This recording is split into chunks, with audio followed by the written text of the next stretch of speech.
one nation, under God, indivisible, with liberty and justice for all.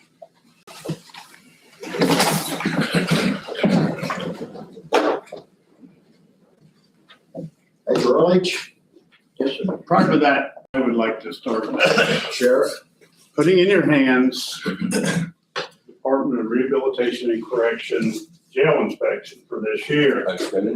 Beyond popular belief, we don't fail jail inspections. We fail certain standards of jail inspection, not the essential, but as Paul can tell you, we always fail the space requirement on double bunking. That's always going to happen because our jail was built free to what they decided the space they needed. And secondly, the fourth one we fail is you're supposed to do evaluation of the people and do that on paper. We have been in touch with our attorneys through Corsa. They request we do not do that, for the simple reason that if somebody likes somebody and they give them a good evaluation, guess what? Then something happens, you can't get, it's hard to get rid of them. So, Evaluation is personal anyway. yeah. So they request us not to do evaluations, and me and Paul's had talks on that. You know, he wants to do it because it's a standard. We don't know why they have that in their standards, but it's something we're not going to pass because I'm not going to go against what Corsa's wishes are if I have to get a disciplined person. So, you know, that's one that, and the other ones are the other three was space, space related. So Paul done a great job. Before then, we didn't fail inspections. We passed inspections.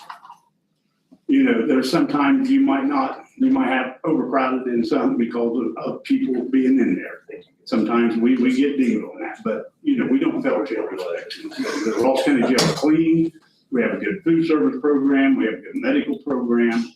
And I just want you guys to have that report in your hand and see, even though what some news agencies claiming to be news agencies said, we don't fail every jail inspection. So. 90% is not bad. Yeah. George, I did want to say this. Of course, is saying no evaluations, and I'd go along with that. But I believe everybody has to be evaluated. The one bad thing, kind of like what Udi said, it becomes a personal thing. One a principal and a superintendent could not get away with not doing evaluations. Well, the reason is it can become contentious. Yeah. I've been in a room before where I've given somebody a bad evaluation, which I thought I didn't have a panic button, but I knew where you were. That things are going to go south pretty quick. Because if I don't do an evaluation, I have no grounds for termination. For me, in education, it may be totally different. Again, a course is telling you that you don't need to do it. I'm with you 100%. Corsa explained to us we need to use their files. Any write-ups go in their files. Any documented counseling goes in their files. Anything they do that's over and above their work standard goes in their files, and we use their files as evaluation. That's what we go on, because what was happening, and we've seen it on the road, I grew up with it. If somebody liked me, I got a great evaluation. If somebody didn't like me, the sergeant didn't like me, I got a bad evaluation. That's the way of old. They did it. If you liked it, you got the greatest thing in the world. And you know, and I can remember being on shift handling. I would take calls that wasn't even mine, and I got worse evaluations than some people that didn't do something the whole shift, you know, and that's when they started saying get away from them. So we use the file. We do evaluations, but we use the file. All good things go in the file, all bad things go in the file. And we look at that file as, you know, something, just so I'm friends with you, I can't give you a good evaluation beyond, you know, what you deserve. So that's why they told us to get away from it. Now, do you do the evaluations or don't you? We don't do it. We use the file as the evaluation. So you use the file and the evaluation? The employee values, yes. The employee file we use for their evaluations. When we promote, that file is used for the simple reason we look at tardiness, we look at time off, you know, unexplained time off, or you know, uncovered time off. We look at that write-ups. We look at, you know, document counseling. We look at good things they did. We review all that file when we do any promotional stuff or we do any discipline. We look at that file. So it's in itself, it's an evaluation. But at the point in time the discipline comes into play, it's too late. Yeah. A review would probably circumvent that early on. Well, then we need to talk to our course people, because they're telling us, they told us to get away. I'll see that next week at the Okay. conference. Your job is different. Huh? Your job is different. Oh, yeah. It's a different animal, but if you're giving accommodations and you're giving discipline within the file, that gives you ammunition either to, progressive discipline on how that would work in this situation, but progressive discipline is the written, or the verbal, the written, and then suspension and possible termination, so, but hey, We always had the sergeants do the evaluation because they work with the people. And like I said, if you've got papers between the shift, unfortunately, sometimes you get evaluation that's not what it should be. correct. I'm with you. Okay. Now, before we go to the other matter, which we would like to discuss, I'd like to do an executive session. I don't have a problem with anybody in the room, but I would like to close that off so that nobody can walk in, because we're going to be talking about security in the Ross County Jail. So I put that motion on the floor. You guys decide what to do. Wait. We got one down, we did. Board of the Shim second.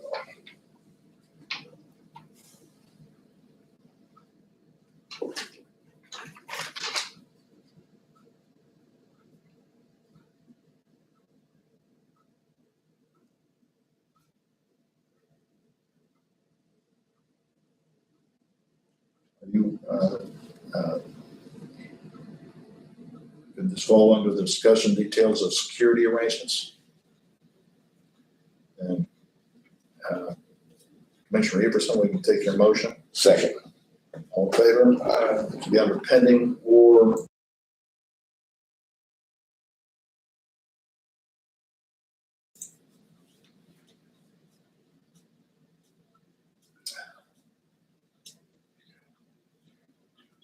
I'm gonna mute it whenever they're ready. Should have like on hold music. Kathy, this one number 6, security matters. Yes.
You guys are very hard to find. A little Thank you. Thanks. Kim, is Devin here? Yes. Actually, on the way down here, we did I got all the furniture going. Thinking I might say. I don't see if we can close. Oh, yeah. Down your way. Devin, you wait a little bit.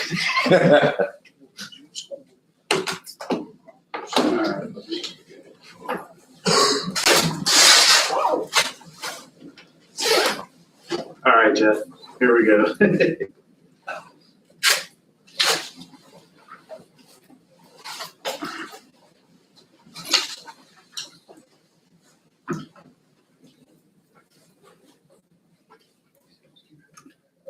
For the Union Township tax increment financing for Pleasant Valley Road.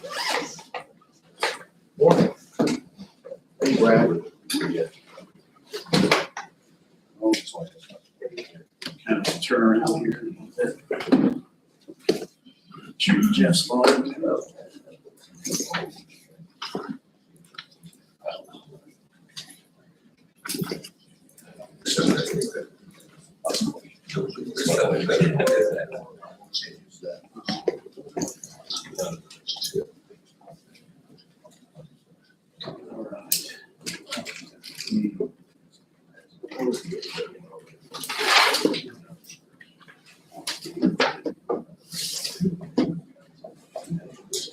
Is this a max headroom kind of arrangement? All right, ladies and gentlemen. All right, Jeff, you still with us? I am. All right. Can you hear me okay? Yeah, we can Yes. see it.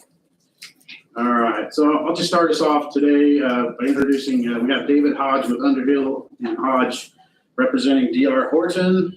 And we also had Jeffrey Harris with Ricker and Graydon on my computer, speaking via Zoom. So in a previous meeting, we had Ricker and Graydon kind of explain to the Board of Commissioners what a TIF is and how it's used in finance of public improvements. So now the purpose of this meeting is really to bring together various stakeholders to move this discussion forward. We need to determine basically whether the TIF discussion, whether it's feasible to move forward with the TIF discussion in the minds of the county or township or both, and with the developer, of course. So it's really the intention is either today's meeting or subsequent meeting that's decided that you instruct your team to move forward with discussions. Okay. Now, if you decide to, we need to engage to get expert advice, and that can be Ricker and Graydon, but we definitely have to have someone in the room who has the experience necessary to represent the best interest of the county, I should say. So I'll turn it over to Mr. Hodge, and he can kind of explain what he thinks could happen with the TIF and with the project out there on Pleasant Valley. So I'm going to distribute some tables to you. And Jeff Harris has this as well. Let's see. And that is just a draft, that's not anything. All right, I got one more. Okay. Now I've got some maps of the project here, so go ahead, David. Okay, great. I'll be reasonably brief. Good morning, Commissioners. My name is David Hodge. I'm a zoning and land use attorney based up in the Columbus market in New Albany. Represent many developers, typically through the rezoning and development portion of a process as a precursor to folks actually building something. We have identified this property on Pleasant Valley as a great place to do some residential development. I know that Ross County, Chillicothe is, like many markets across the country, underhoused and in the need of some new housing stock. I've also come to understand in passing that those that would come to Chillicothe or Ross County to create jobs and grow their businesses have identified that there's a need for some additional housing in this marketplace. This particular property on Pleasant Valley, as I said, we think is a great place for some residential growth. Has great proximity to the Uniola School District. But as you all know, far, far better than me, not living here, Pleasant Valley has some challenges as it relates to getting cars through.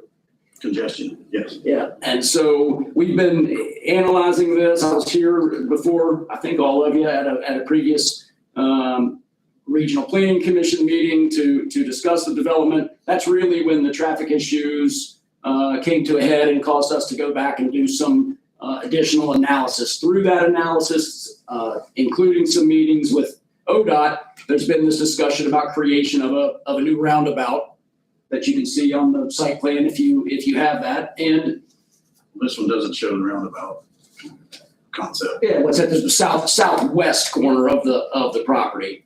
And when the roundabout discussion came up, there was some thought around, well, how in the world is that going to get paid for? So I introduced the concept of using tax increment financing as a mechanism to create the revenue source to pay for that roundabout. The spreadsheet that Mr. Shoemaker passed out to you, if you look really at the bottom right-hand corner of that, you'll see a figure of just over $9 million. That's what a TIF would create for the development on this property. Very conservative estimate. I think there have been some estimates around what the roundabout would cost. I can't remember exactly what that number is, Devin. You may have a better handle on that than I do, but I think it was $3 to $4 million. The remainder of the money then would go back to the township. This TIF gets created by the township. They have the ability under the law to create the TIF.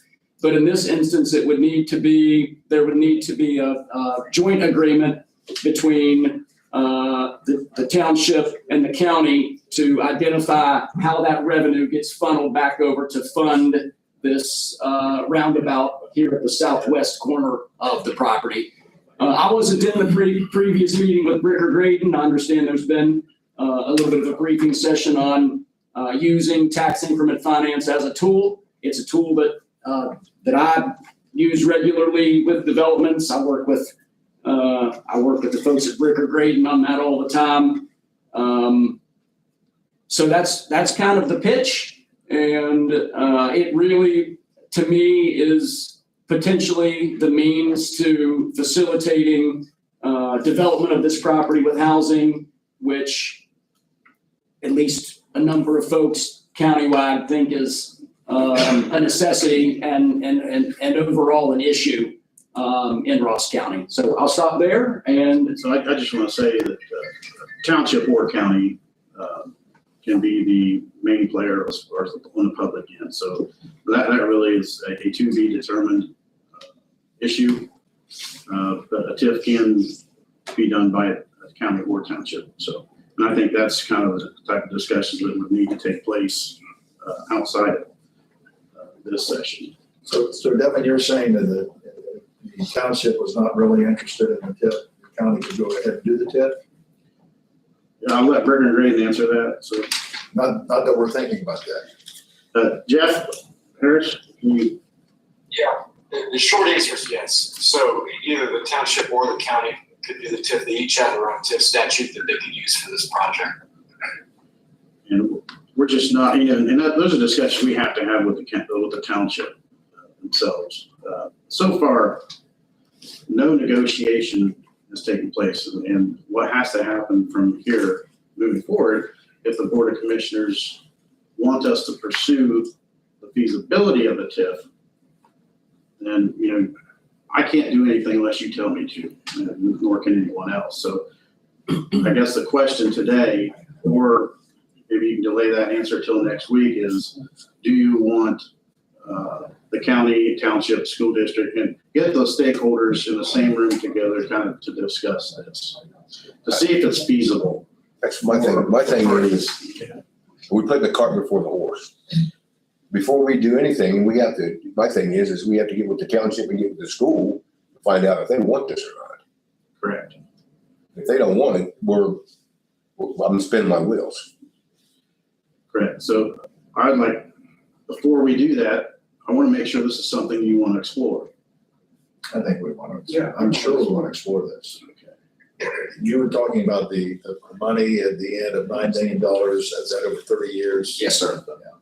So if we did the roundabout to satisfy the residential growth on Pleasant Valley Road, we'd have to front the money up front and then lean the money on the backside. That is correct. And, you know, I'm familiar with TIF as a tool for economic development finance. The folks at Bricker Graydon are excellent, and they could probably suggest some ways in which that TIF revenue, it gets bonded. So the money comes that way, and then that bond is repaid through the TIF payment. But I don't want to put any words in your council's mouth. I'd absolutely defer to their expertise on the issue before taking my word for it. What kind of testing or And point of clarification, David, we haven't been engaged by anybody yet. I'm just here as a professional courtesy. Hence the max headroom treatment here that is for. You'll see me in the flesh, commissioners. David's right. This could be bonded, but what I want to make sure is the commissioner's question is, it would remain to be seen who would upfront the money for the roundabout. Would this be something that the developer would upfront, and then the TIF could help reimburse the developer for his or her carrying costs on money, or is it something that the county or the township would issue debt for, and then the TIF revenue would be pledged against that debt? So there's a number of issues there that if this moves forward, we would start to crack through some of those questions as a group. Well, I think the first question we need to ask is, have we done testing or a traffic impact study that determines that this roundabout solves the problem? So that's the second and most important part of this. So either simultaneous with any TIF discussion or prior to, the feasibility of a roundabout has to be determined. And that only comes through a traffic impact study or a separate feasibility study. We know US 50 Veterans Roundabout is scheduled. Now, those two in tandem, if they were existing at the same time, what are the impacts of that on downstream intersections? I said this before. Traffic flows more smoothly through these intersections. So what is the impact downstream? So part of that traffic impact study would be to make that determination, because quite frankly, could we be creating issues downstream? That's what we have to find out. So it's just as important to find that answer just as important as it is to find out whether a TIF is a feasible option to fund it. So traffic impact study, I think, makes more sense to me that gets started first. But in the meantime, we still have those discussions on TIF or any other finance mechanism. But they're not exclusive of one another. I think that can be done simultaneous. But the answer to that question of is a roundabout a feasible option? Yes, that has to be done one way or another. Who's going to pay for that? Well, in my opinion, I think that that does fall upon the developer, because they're wanting to develop 161 lots, and it's part of it would be part of their access management plan. Now that, again, that kind of stuff can be negotiated too, but the point is it has to be done for the TIF, and it has to be done for the approval of the development itself. So what would ultimately result if we were able to get these type of public improvements in place? You're turning right to turn left, because the access would be basically a right in, right out. They would make the left turn by going through the roundabout. And that's common. I've seen that in many different places. You're worried about downstream, they put another roundabout where 35 comes off onto Easy Pike, and I think it would be a flow to a stop sign that would not become congested. I don't want you to think we're against development and growth. We really we need it.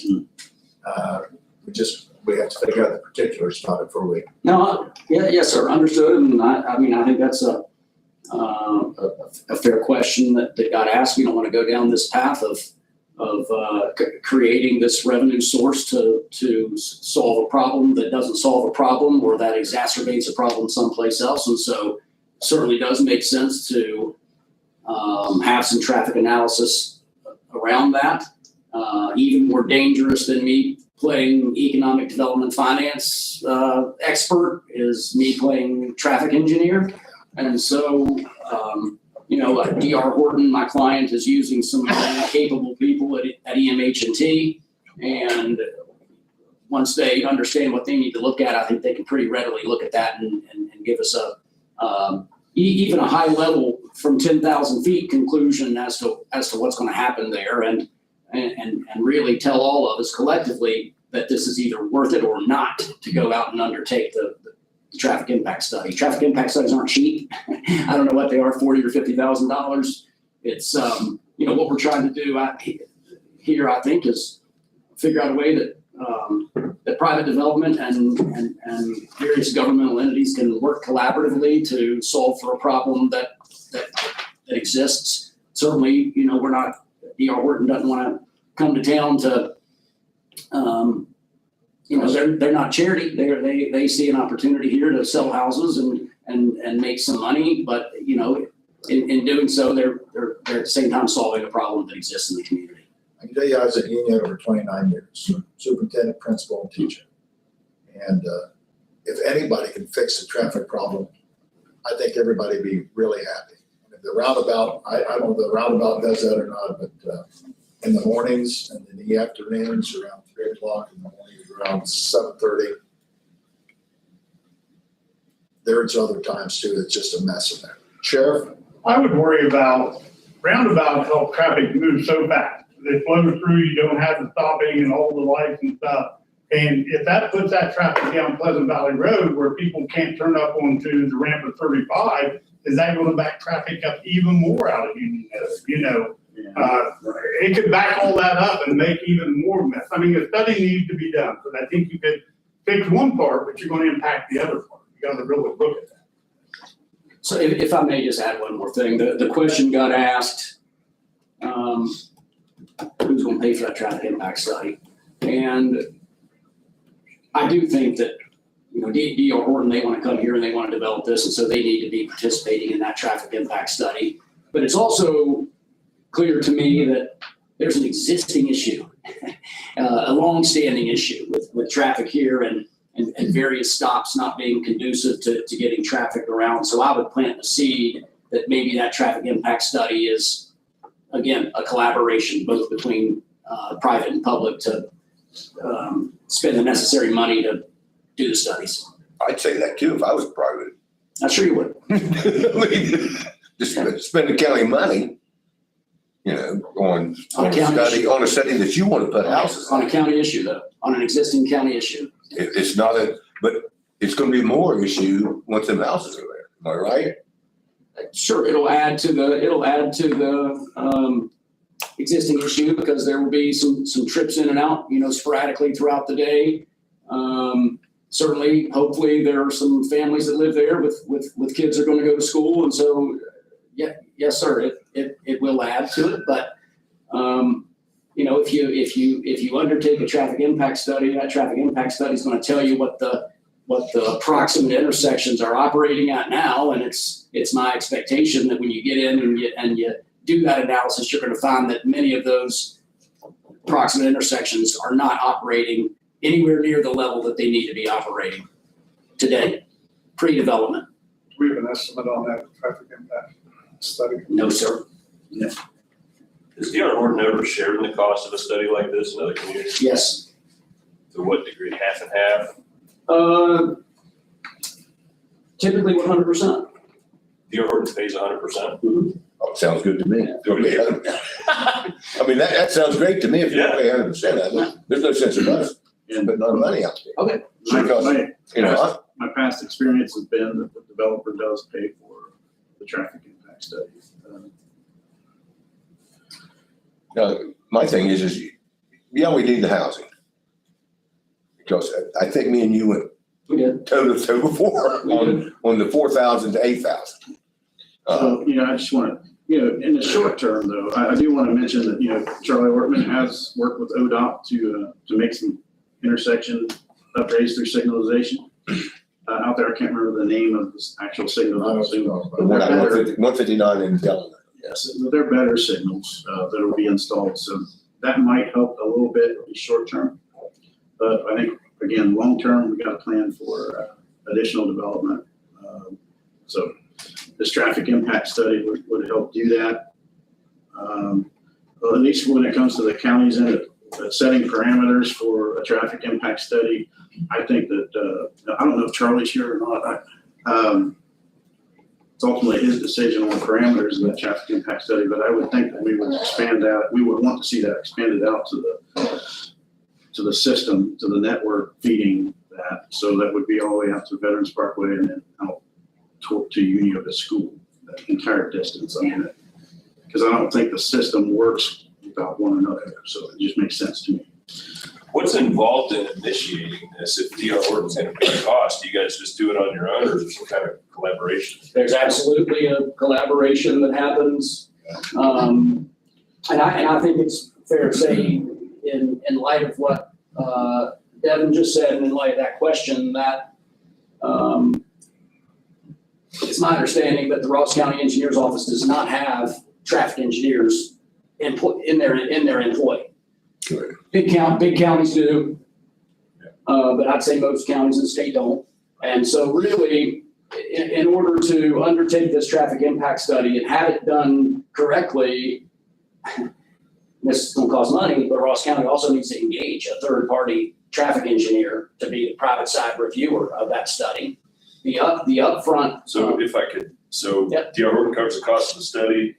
We employ a consultant to review the study you guys produce. Is that what you're talking about? Well, I was getting ready to go there. What happens is the traffic engineer that would be employed by Ross County would work with our traffic engineer, and they would develop a memorandum of understanding. Okay. And that memorandum of understanding is expressly identifying the various intersections that need to get studied, identifying whether there are existing traffic counts on the road network or whether they need to go out and take those traffic counts. And then once that memorandum of understanding exists to identify precisely what needs to get studied, then that's what goes into the traffic impact study. I'm not sure I see Ross County putting somebody on payroll with benefits on an ongoing basis, like Oh, no. It's contract. it would be a private consultant that's, there are dozens of them up in Franklin. I just say that just because that's where I am and work with them every day. Devin, have we done that before? I don't. No. We haven't had a development of this scale really. But I would leave all that up to Charlie Ortman. It's his prerogative on how he would approach that. Correct. There's always a possibility we could obtain, I don't know how appropriate it would be. We would always ask ODOT for their advice. So we would already have a financial commitment to turn around. Yeah, so there's two financial commitments that would have to take place in order to move even just the discussions forward. One is that traffic engineer, or if, and again, I don't know the appropriateness. I'm just pulling this out of my hat. It's maybe ODOT could help us with setting those parameters and the memorandum of understanding and reviewing a traffic impact study. I don't know what they're allowed to do. Again, I'm just throwing that out there. Or we hire a traffic engineer to help us with the parameters of the study and check the work. On a consultant. Yes, Not on a consultant, yeah, absolutely, right. The second, Charlie can talk to Patricia, and Patricia can get some type of Yeah. idea what could happen on its own. right, or if anything, they can recommend who, the various firms that are available. Then the second part is we will need legal representation to begin these discussions. There are agreements involved, Jeff Harris explained that there are various agreements involved with this, various parties, school district, township, county, so forth, county engineer, et cetera. We're trying to put these two pieces of the puzzle together. It's gonna take a lot of coordination. We've never done it before. That's why I think we need these professionals on board. Jeff, that's why you're here. Right, yeah. Well, as Devin said, to help just make sure that your side of the transaction is set up on the TIF, if that's where you go. And so, that's all I have. Is there anything else that you have? No, I appreciate the opportunity to be here this morning to have the conversation. These aren't simple problems to solve. It does sometimes take often more and more so, it's seemingly a public-private collaboration to solve for these complicated problems, and that's essentially to ask. D.R. Horton wants to be here. I'd love to continue facilitating the opportunity for D.R. Horton to be there. If at the end of the day, this isn't the best property for that, then it's not the best property for that, and maybe folks can look someplace else, and we'll keep coming back. I guess I have one quick question with a quick answer. When Horton looked at this property, did they have any idea of what the traffic was like in that area? I know that they sold the property is a nice property. Did they ever anticipate what came with the property? No. That's not bad. They just found a nice place to build some houses, but had no idea what was going to be entailed in that. Correct. Okay. I'm trying to be quick with my answers. I appreciate that. Well, we want to move forward. I know that or I'm sure the county wants to move forward. Because the more development we can have, the better it's going to be for the citizens of Chillicothe. And probably receive some people who are from Columbus who want to live in Chillicothe and work in Columbus. So it'll be easier for them to get out of that facility and get to 35 or, I don't know, it won't get them to Columbus, will it? Yeah, we'll get them to Jeffersonville. Jeffersonville too, Columbus. Took me 1 hour to get here from Bexley this morning. Yeah. It'd been a lot less than that if I was leaving here going to work at Rickenbacker or someplace. Yeah. A lot of people don't want to be in the city. Chillicothe has lots and lots of great things to offer folks, and so it's an opportunity. I think and hope that this is the first of many that you all see and that the city proper sees. Time will tell. I worked in Hamilton Township, and for me to go to a meeting in Dublin, it took me as long to get from Hamilton to Dublin as what it did from Hamilton. Yeah, you can drive around the about Dalton, have to take you about an hour. So Chillicothe's just down the street. Well, we appreciate you coming in. Yes, sir. I appreciate the opportunity to be here. Jeff, boy, it's great to see you. Someday we'll get to see each other in person, I know. Okay.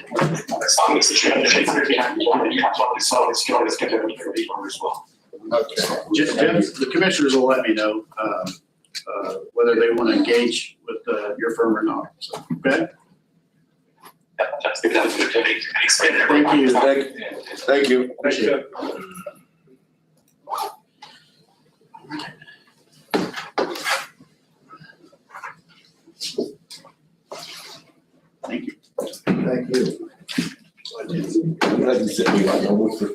Don't go nowhere. Oh, okay, I'll say.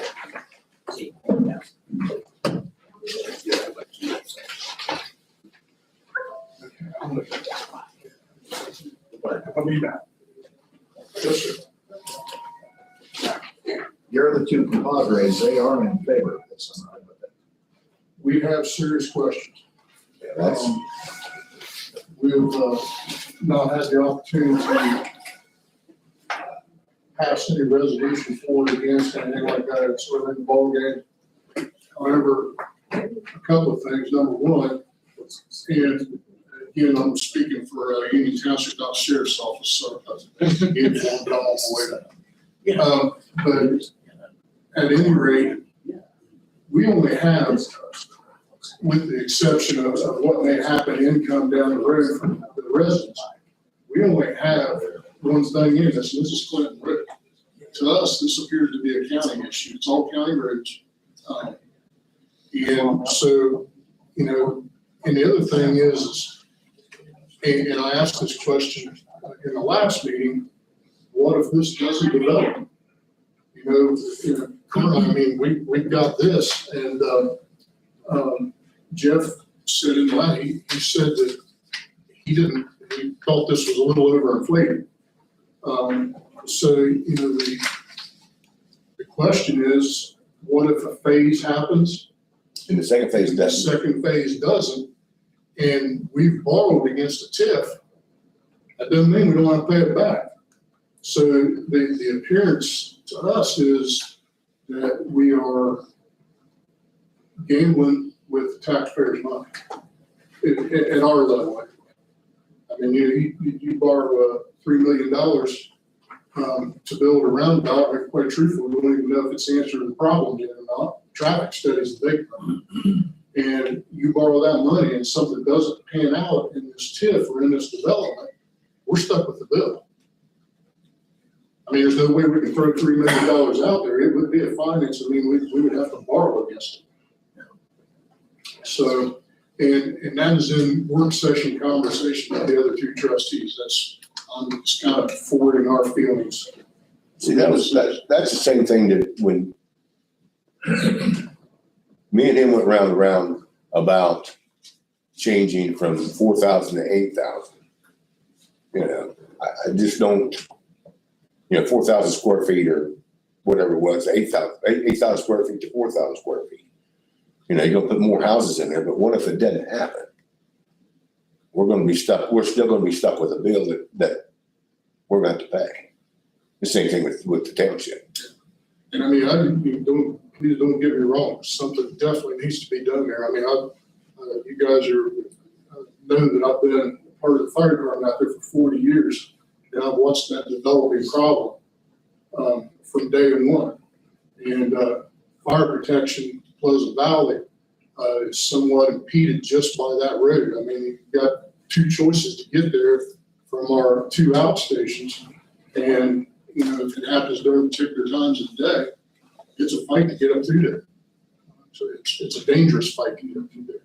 So we certainly agree and would love to get something done, but I'm a steward of the taxpayers' money. I'm not a gambler with their money. What's your second route? Down Pleasant Valley to 35, down to 35 to 104? No, the second preferred would probably be County Road 550. I mean, you could go down there, but you're going way out of your way. We've used that route before. Second preferred, we paved that road last year and done a lot of improvements on it, so it's a feasible secondary route for the fire department. Can I ask a question? Yeah. There's a development on Egypt Pike. Who's doing that development? Okay, how many homes is he going to plan on putting? 48. So 48 plus the 160 that they're talking about? Yeah, right. We're also looking at one, hopefully, I think, with some of the works on Delano Road. Yeah, I think a part of that property is still in the conversation. Yeah. The other part, not so much now, I think. So, yeah, still something. That's also deep, and that's unlikely to happen. Delano, you don't think that's gonna happen? You guys are killing me. I like for you to build houses here. We definitely need the houses here. What's the main obstacle to that property, do you think? It's got some topo challenges, it's rolling. Yeah. And, people want to be in a little bit closer to town. Certainly for that, for multifamily residential townhouses to be able to have some good proximity to restaurants and grocery. I mean, not that everybody here doesn't drive, they're gonna drive out there anyway, but, it's just a challenge. And I've tried to get just about every developer, there is up in the Columbus market to come down to Chillicothe. I've been at it for years now. And here I sit, still trying, without a shovel being in the ground. I was kind of hoping the Dillons would do it because a lot of people who work at Kenworth in the hospital will have the opportunity there. And to get to a nice restaurant at that point is about 2.5 to 3 minutes. And I love it up there for that reason, with lots of great jobs at the hospital, lots of great jobs at Kenworth and the supportive satellite industry. I'm a believer, but I'm just a facilitator, I'm not a builder. You don't have to get into detail. I just have one question. Are these developers, are there market studies showing the need? The only market study that I know that has been done was by a group that was looking at that. They didn't engage a full market study. They engaged, I think, what they called a letter market study. I asked them to provide that to me, they wouldn't. Sure. I'm not, everybody's gonna accuse me of trying to spend Ross County money, but it'd be great for Ross County to engage a market study, and that way you can just wave that to every developer out there and say, look, here's what can absorb, and here's what rent can be, and here's, how fast it can go. I'll be here.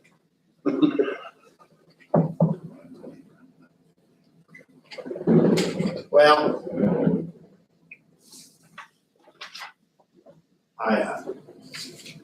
I agree with the township. Nobody wants to get help holding the bag, caught holding the bag at the end of it. There's a point where we need houses. You find a house in Chillicothe, it goes up for sale. Within a week, it's off the market because people are looking for homes. Or if it's up for sale and it's already sold. A lot of times that is the case. They've got a friend or something. Two homes on our street on Seminole were sold in the for sale sign never went up in the yard. So we do need, but we need not to create a larger problem than what we already have. I hear you, and I totally agree with you. This doesn't work. This doesn't work if the houses don't get built and the houses don't get absorbed, because there's no money and there's no TIF revenue then. So it just absolutely has to work. And what I hear everybody saying is there has to be confirmation, verification that this roundabout concept or another available concept addresses the traffic issue. And once that's addressed, then we probably have the opportunity to go build these houses here. The other thing I want to say, Mr. Garrett, along the lines of what you just now said is, you talk about houses looking like that or never going on the market with where interest rates are and where young families are in terms of their life trajectory. It's the young families that aren't able to buy the houses, and young families is who you want, because you travel 23, I travel 104 usually. 104 in the daytime and 23 at night because of deer run. But I've never seen so much growth from running, it's a Foxfire golf course north. It's just development after development after development, which used to be just farmland. And they have to come out on 23, but 23 is 104 is a free flower.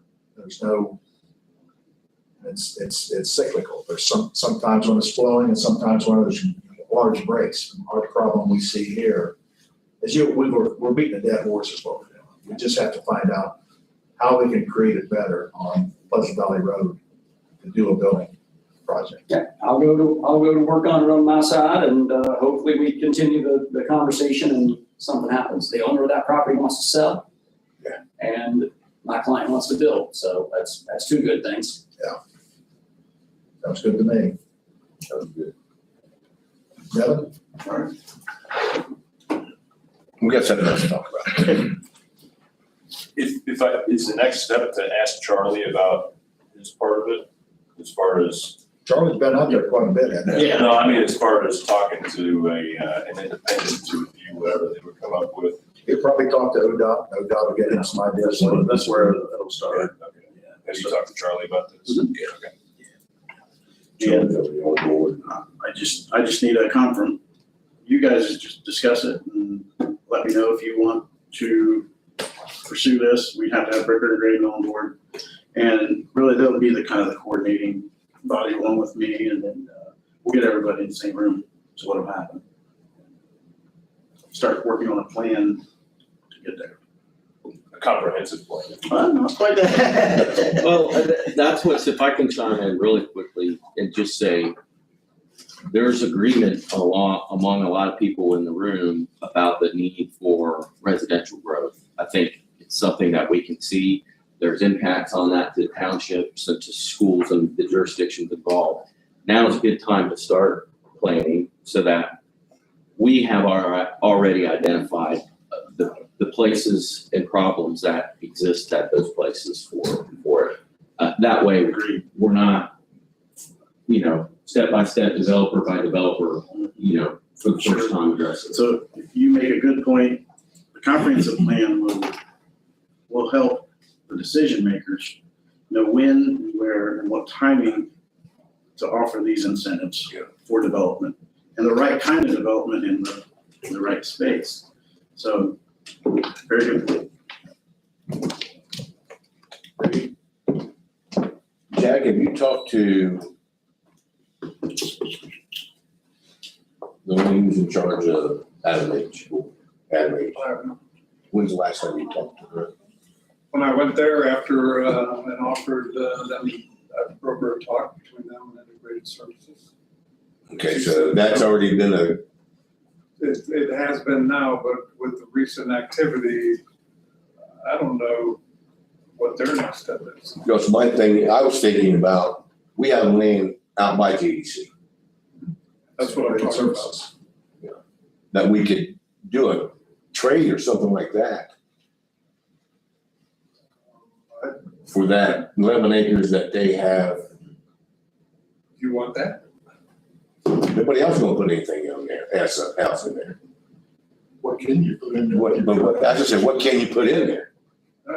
Crackenberg, that's what I put in there. Yeah, but you can't get in, that's the problem with it. We find a way. You can't get out. That was one of my things. One of my things is we have land out by JDC. I offered that up specifically. And see if we could do a land swap. I think Goody's right. I think the game has changed after what happened last week. Oh, yeah. That's worth- Yeah. I'm just like. Because I could definitely tell you, we're gonna be, I can see us sitting in some courtroom after what happened at the planning commission. That land by JDC is perfect. There's no. Yeah, there's nothing, there's nobody, you got one neighbor that's within a half a mile. That's the JDC, right? Well, there's one across the road, There's actually more than that. That road that's on, I don't know if you guys know this or not, but the access road to JDC is actually a township. It's a township road, yeah. And it extends beyond there. I mean, we lightly maintain it for one resident back there. Sure, somebody lives back there? Believe it or not. I knew that was a township road because I looked at it on the map, but I didn't, Yeah, it's, that's, Goody, I think you are 100% right. I think this is a real opportunity to do some good collaboratively. What was the answer? She said it was too late. It's never too She late. wasn't reluctant to it. She just said it was too late. And for their original plans, it was too late. But those plans have changed. Well, yeah. On the roadway. yeah, I said, that plans has changed. I think she'd be, well, I can't say for sure, but a normal human being would be open to it. This is Main Street. What did they pay us? 750. $750. $750,000. It's valued at $57,000. How much? $57,000. It was bought by Jamie Pop for $300,000. He sold it to him for $750,000, and it's valued at $57,000. I need that kind of business. Wrong job, aren't you? I'm in the wrong job. No, I think this is a perfect opportunity. I think At least throw that out there to them, say, hey, this is, let's do, you got this land, let's do a swap. Yeah, I went over there and talked to Melody and the treasurer. How many acres is the commissioner's land over at JDC? It's not 11, but it's. I wouldn't give them, I'd give them 4 acres that they need. They only need 4 or 5. They only need 4 or 5 acres. That was a part of it, is that they bought 11, they're only. They bought 11, they're only gonna use 4 or 5. We have 4 or 5 left. I mean, integrated services was thinking about building something back, but the same thing was the kids.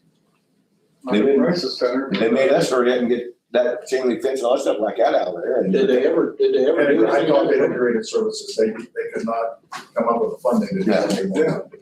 And we have people with the funding. I mean, We got people with the funding. There's a ton of farmland there. I mean, I can tell you, when you pull out the contract, it says Metzger's farming it.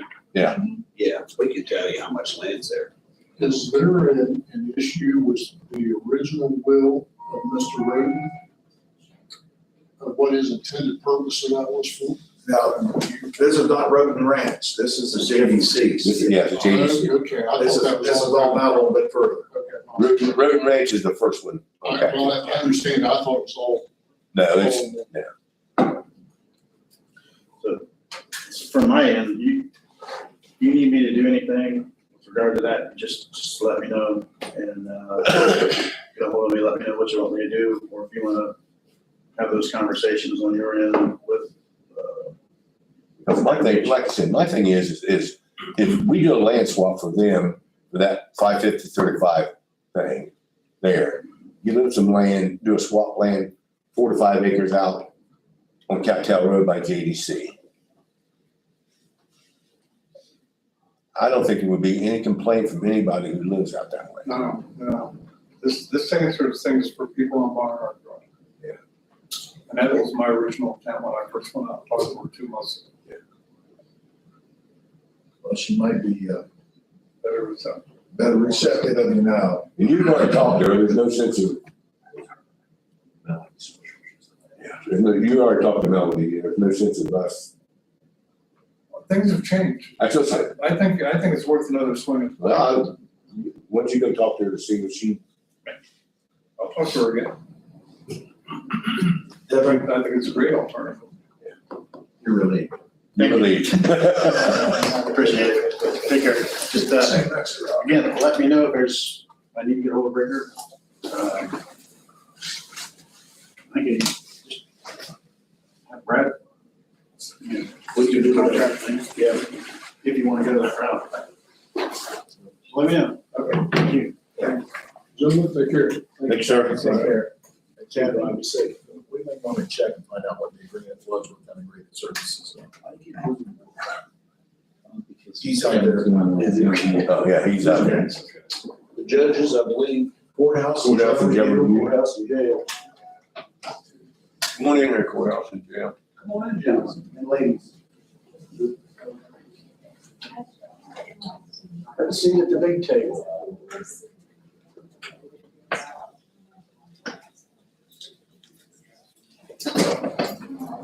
Paul? You should have just stayed over here, you wasn't doing anything anyway. A couple emails answered. Hey, Dwight, could you do the bills so they can print checks? Those for the week. Totaling $693.84. Second. All in favor? Aye. Then amount for analysis, $13,046.02. So, How are you? Hey, how are you? I heard your voice. Morning, sir, how we doing? Well, how are you? Okay. How you doing? you guys are the only reason we're doing this. Get that ball in your hand. Oh.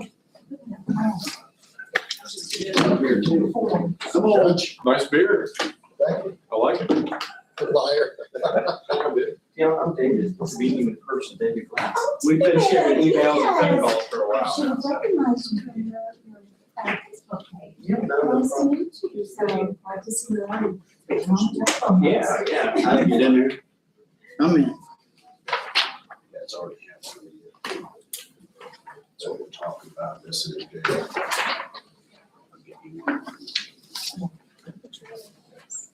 Jim's school is on that. Since. I'm not telling you. That's your mind. So this is a meeting to discuss the two projects that we have going on currently. We're getting ready to start. This one is much farther along, the jail project is, than the courthouse. But what I gave you there is a really good synopsis of what's gonna happen at the courthouse. Did I mail those to you too? I thought I had, yeah. Gives you what the cost is now, what we anticipate the cost is. But let's start with the jail. So what's happening at the jail is all the cells that have exterior walls, not all the cells have those, but almost all of them do. They have a wall that's to the outside of the building. Well, the sheriff had some escapees from time to time that were getting in there and digging through this CMU block. They were digging the cracks, they would take the blocks out. What was happening is, if they had a bunk at the bottom, a bunk at the top, the guy at the top would leave his blanket over there, and they couldn't, the guards, when they did their checks, couldn't see that.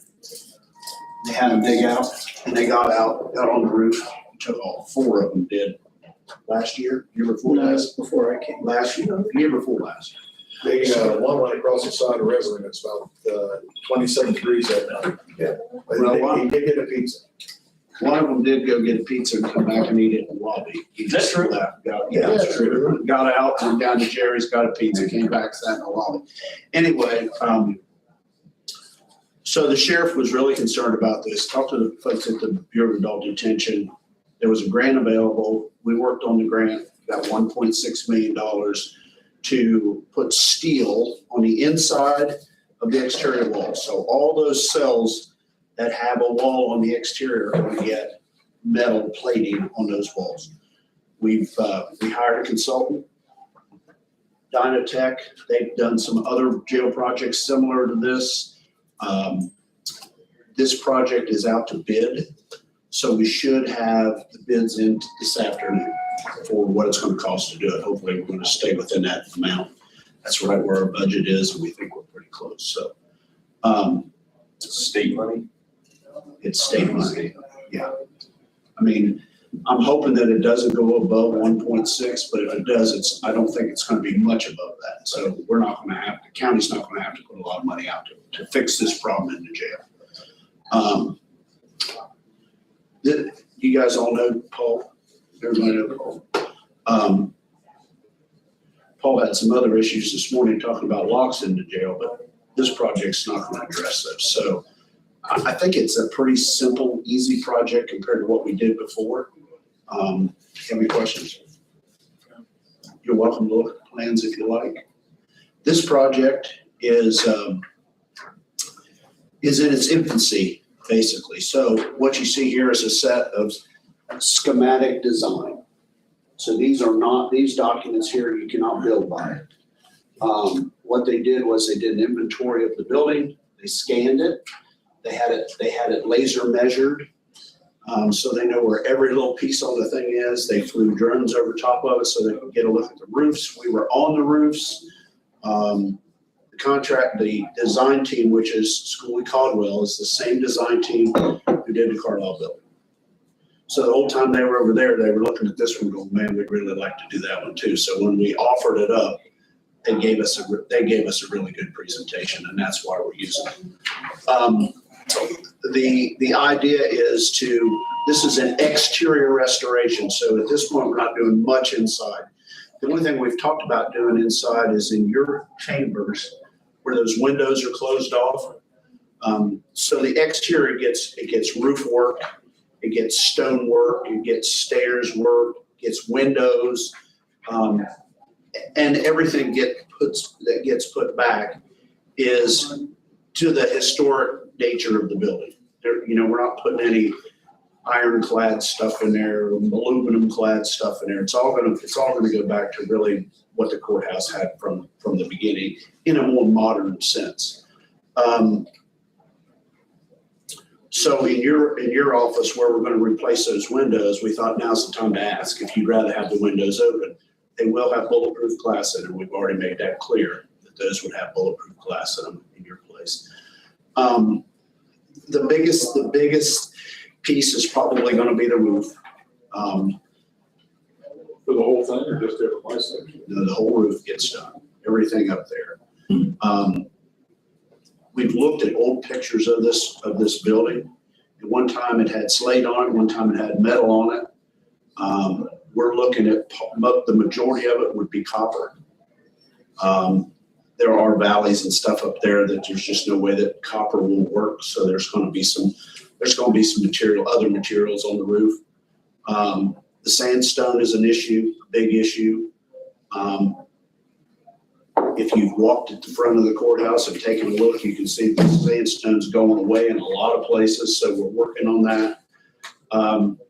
Like I said, the windows, many of the windows are still in good shape, like in the big courtroom, those great big windows, those were replaced 15, 20 years ago, and they're still in excellent condition, so we're not gonna touch those. But a lot of the windows on the back side of the courtroom, the Main Street side of the courtroom, the front will get some work. I'm not sure we're replacing all of those, but they'll get some work to bring them up to speed so that they actually work like they're supposed to. Let's see, what else are we doing? The fountain in the courtyard that hasn't worked for a year is getting looked at. And then the archives building. The archives building needs a roof. The cupola that's on top of it is in really bad shape, and it's almost as historic building as the courthouse is. It's beautiful. And the plan is to look at the brick on there too. The brick was actually painted at one time. You ever noticed a church right across the street from this plaza or from the LCMB Bank? I don't know what church that is. Is that what it is, Calvary? A year or so ago, they did the same thing. They painted the brick on that building, and then somebody goes in and actually, where all the tuck pointing would be, actually paints all those in there. If you look at that building, it was done. What's that? Some log across the alley, is that where they painted? Exactly, yeah. So that's that's not what our intent is. Our intent is to bring the building back to a real look, but we don't know what the brick looks like underneath there. So the plan is to remove that paint and see what the brick looks like. And then there may be the opportunity to clean all that brick, tuck point it again, bring it back. Some of the windows have been bricked in. We won't take those out, put new windows in it. But all the work that gets done is exterior. So we don't think it's going to have a terrible effect on the operation of the inside. Of course, now we're on the roof. Maybe we may have to work on weekends. We may have to do some other things, schedule around when you guys are working or when you're not, so that we don't. I can see Judge Avery coming at me right now. That was. Because that's his biggest roof. He made sure to tell me to ask about that, so. Yeah, so Window there will be. replacement would be a big one too, window replacement, door replacement. Yeah. Anything that's gonna let it strong, any hammer and nail outside, sandblasting, that's all we're gonna do. So we'll be putting a schedule together. That's a big part of the project is to look at your schedule. Who's paying for this?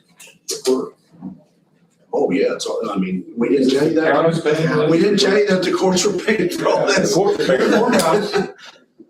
No, it's the county. It's the courthouse. The court's gonna pay for it. We're just kidding, yeah.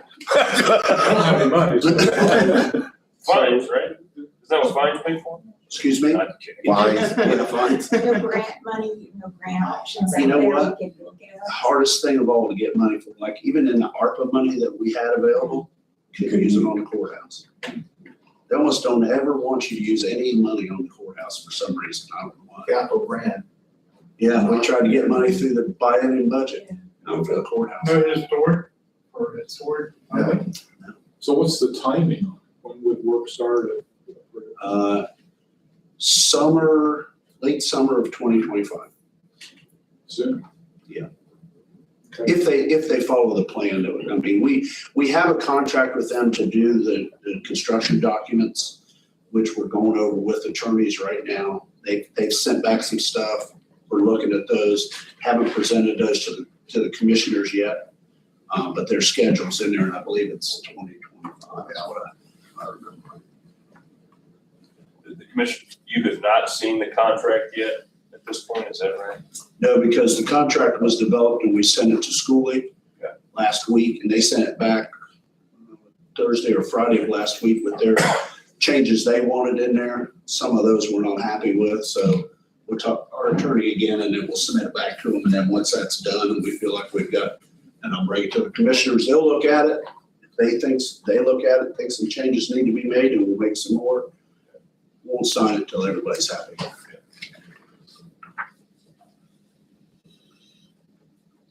So the statute talks about approval by the board. Are you asking for that now, or I are you am. gonna wait till the? Or you can contract- wait. I wanted to bring you up to speed to where we are. I didn't want, the jail piece, I didn't think. Yeah. That was a no-brainer. This one's much more important because it involves you guys. So we don't need that approval yet, but I would like it before we sign that contract to go forward. And I'm happy to share that contract with you guys to take a look at too. See if you've I got any don't have a questions. problem conceptually, but you go back to your judges. No, I was told that the only concern was coordinating timing for trials and so forth, and I feel confident we'll work with us on that. Yeah. We've been, in the projects that we've done in the jail, you can't send those guys home. So the scheduling on those projects has been really, really the most important part of the whole job. I mean, the work that's gonna happen this time compared to last time is minimal, but the scheduling is still important. How you get guys out of a pod, some of those pods are pretty big, like, how big's K-Pod?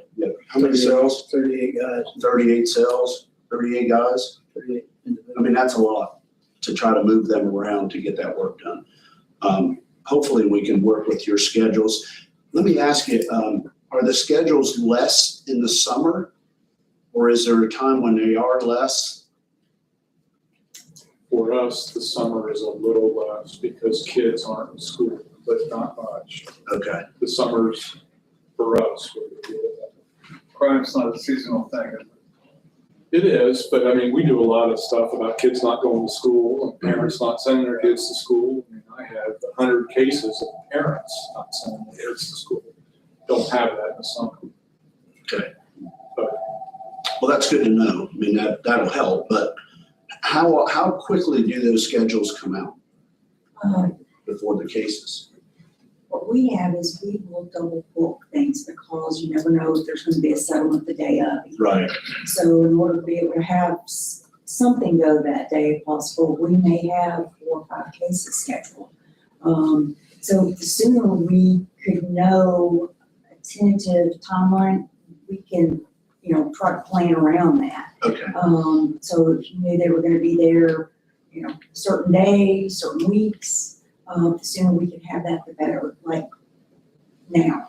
Because we're scheduling trials for, way into next year. Well, I talked to Dane too, 20 years ago, they did a pretty extensive rehab of the courthouse.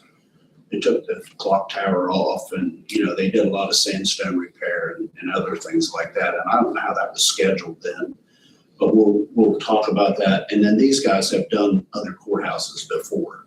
So they're gonna have some knowledge of that too. So when we get closer with the contract, I'll make sure I send that to you guys and you'll see the schedule in the contract. It won't be finite, but it'll start saying when the project will begin and all that. And then as we get ready to do these documents, we'll sit down with you guys and say, okay, here's what we got. That would be great. And with us, each courtroom manages their own schedule.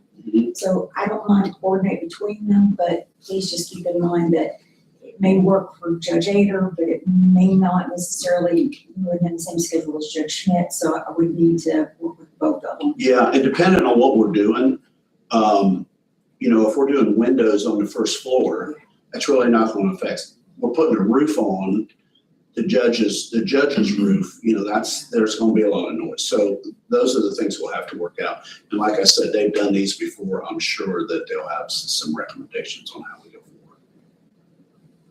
I've never done a courthouse. I've done a couple of jails now, but I haven't done a courthouse, so don't know. And a park timer too. Excuse me? The park timer. Yeah, park a time or two, yeah. You can add that to your resume. Okay, I will. You guys have any other questions? What can we do to keep you informed? Keep us informed. Okay. Yes, the scheduling comes out and for my court, and 90 days notice would be. Okay.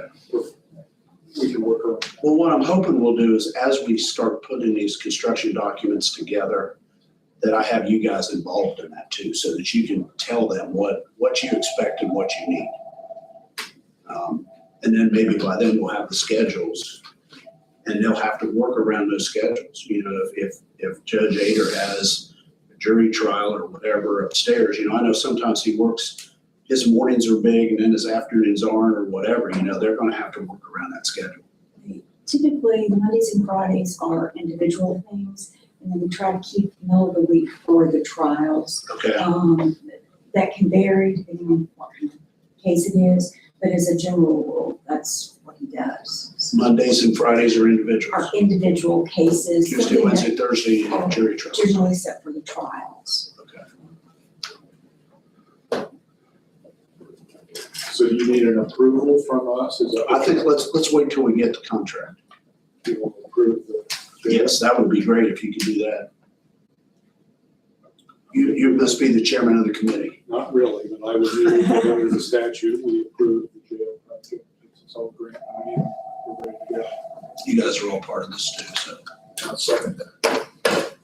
All in favor? Aye. There you go. Okay, And then on this, we'll wait. we'll wait till we get the contract. Let me send that to you. I wanna tell them some of the concerns you had and see what they have to say to, and maybe they can come down and address that as well. Cool. Okay? Thank you. Thank you. Short and sweet. It's great. Commissioners are willing to keep the Beautiful smart building courthouse. and Oh, it yeah. is something to try to. I You have it? I was thinking about it just. Yeah, good. Thank Thank you for your time. Thanks. Thank you. Sheriff, are you staying for the 12:15? We'll do some county business.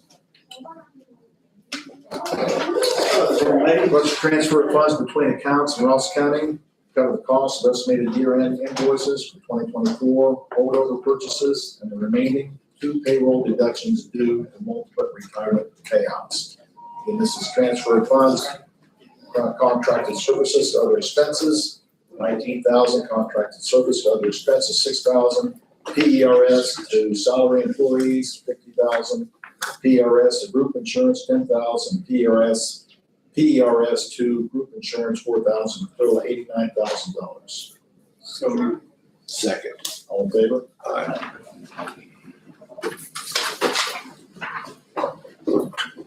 Transfer of funds between accounts, this is from the Board of DD. Auditor and treasurer's fees, contract services, $72,431.27. So moved. All in favor? Aye.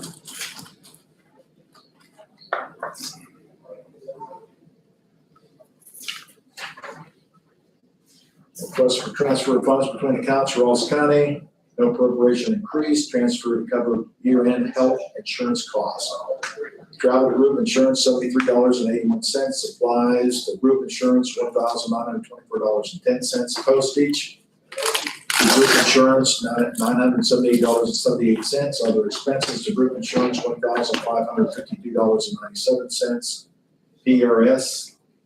To group insurance, $428.03, and advertising and printing.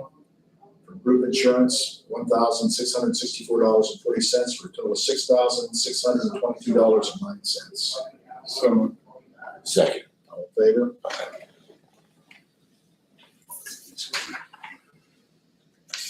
Transfer of funds between accounts from the auditor. Salaries and employees of PRS, $2,075, and salaries and employees for group insurance, $8,200 for a total of $10,275. So moved. Second. All in favor?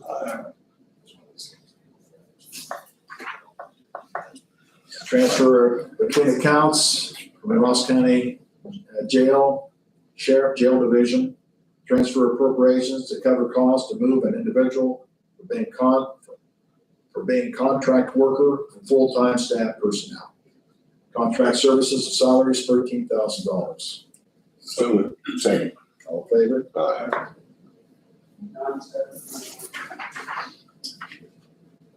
Request for appropriation of funds from the Ross County Clerk of Courts to increase appropriations to cover PDRS obligations through the end of the year. $5,000. So moved. Second. All in favor? Request for appropriation of funds from the Ross County Sheriff's Department covered the sheriff's remaining group insurance costs for the remainder of the year, $3,000. So moved.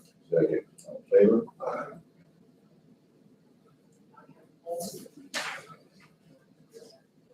Request for appropriation of funds from the Ross County Sheriff, cover cost of refund CCW fees, concealed weapons, $122. So moved. Second. All in favor?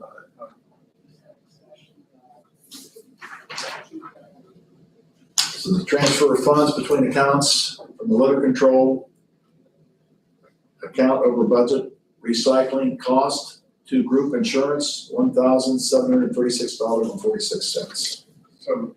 Second. All in favor? People struggling to pay their insurance bills.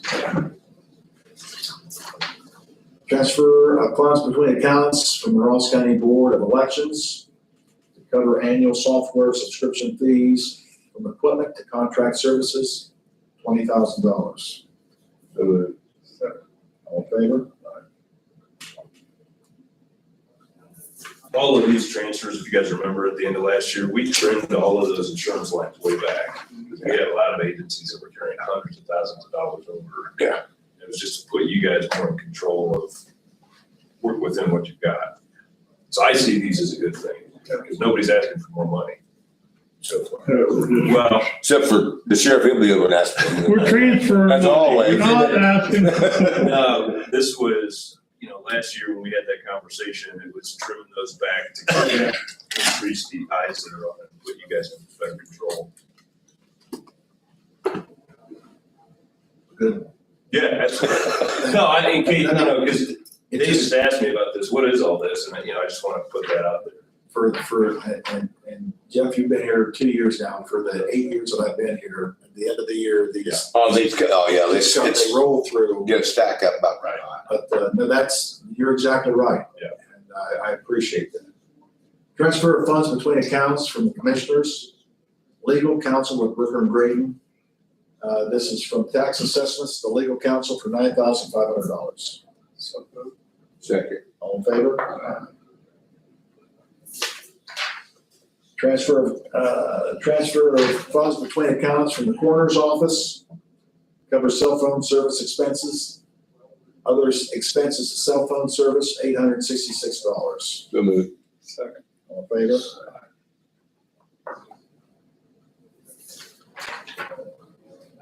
Request for appropriations of funds from the commissioners, from salary from miscellaneous janitor, $71,000 in salary and salary billing, and so $17,000, $71,000 and $17,000, for a total of $88,000. This is has some of the payout for the custodian who has passed, and some of the salary for our new employee, Kim Hardison. All in favor?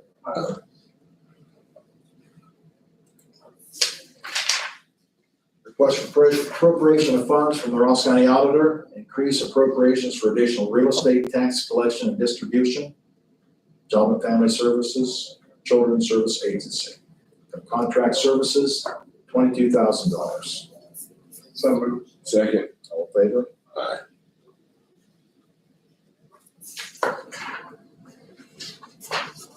Request for appropriation of funds from the Ross County Auditor, increase appropriation for additional real estate tax and grant collected and distributed through the Ross County Senior Citizens Center, $34,000. So moved. Second. All in favor? Aye. Request for appropriation of funds from the treasurer to cover October deductions paid in November for part-time employee. PRS, $187.50. So moved. Second. All in favor? Aye.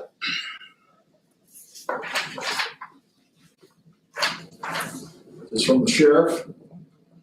The Ross County Sheriff's Office is applying for the 2025 Marine Parole Assistance Grant. The grant will provide funds for personnel, uniform, equipment, and miscellaneous costs incurred in the Marine Parole Unit.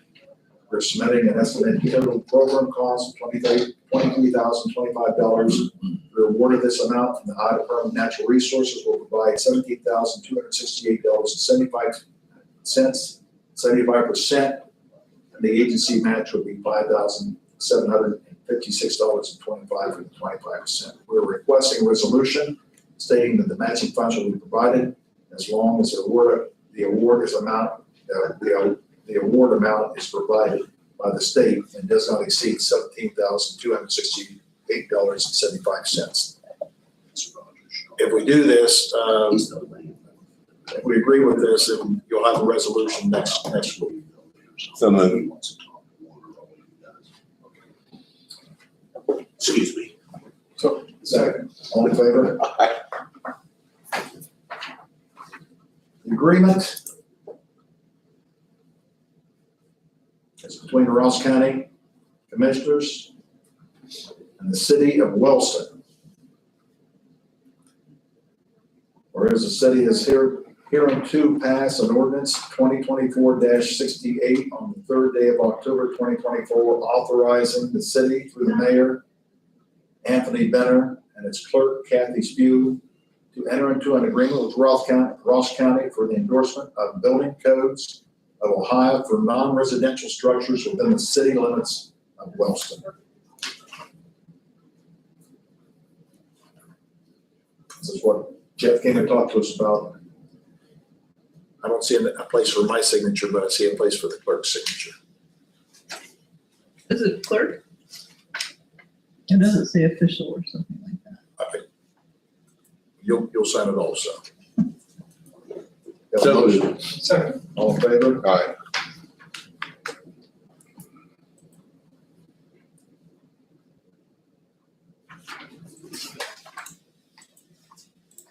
This is the Ross County Planning Department.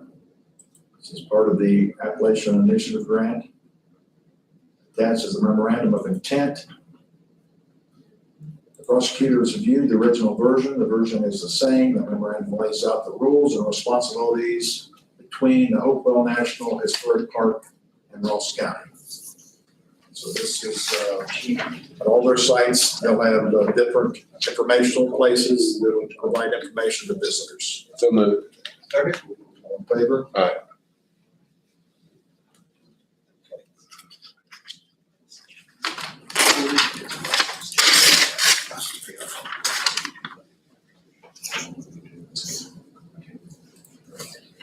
Ask Andy for sure.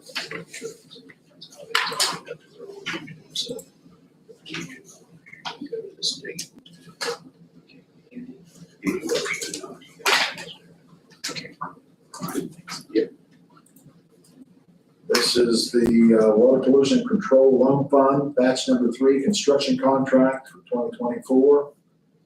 Please find attached for signatures a batch 3 contract between Ross County and Burnett Dirt Works. The bid was for $34,168 and was awarded on October the 21st, 2024. The contract will replace 3 septic systems and will be paid for out of the Water Pollution Control Loan Fund.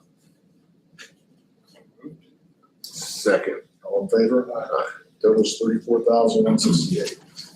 We gonna replace 3 of them? Yes.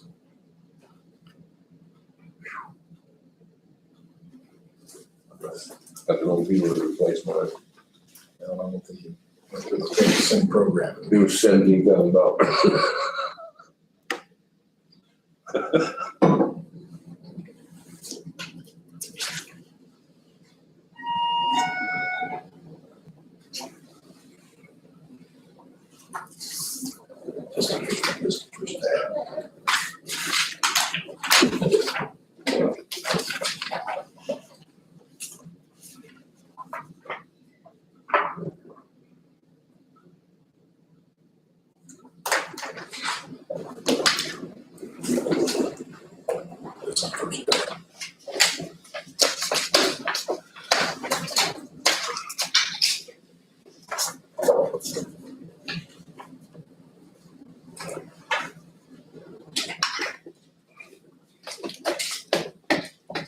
David and Jack have talked about doing this. There's a proclamation here, and it's for Tyler Bochert, 2024 Trooper of the Year, Ross County Post. Tyler began his patrol career of the High State Highway Patrol in 2015 as a member of the 159th Academy class. Throughout his 30-year career, Trooper Bochert has earned numerous commendations, including the Criminal Patrol Award, the ACA Award for exemplary performances, the Blue Max Award for recovering most stolen vehicles in Ohio. Now therefore be it resolved that the Commissioners of Ross County, Trooper Tyler L. Bochert be hereby commended for his dedication and exemplary performance as the High State Patrol Trooper of the Year 2024. So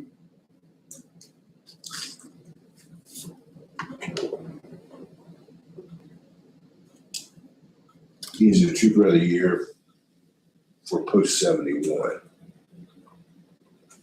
Am I right? Ross County, yes. Is that what it says? I don't see 71 in there. I mean, because it says Trooper of the Year. For Ross County. Just say Ross County. Okay. That's a Ross County. Second. All in favor? Aye. Aye. You know what it said. Aye.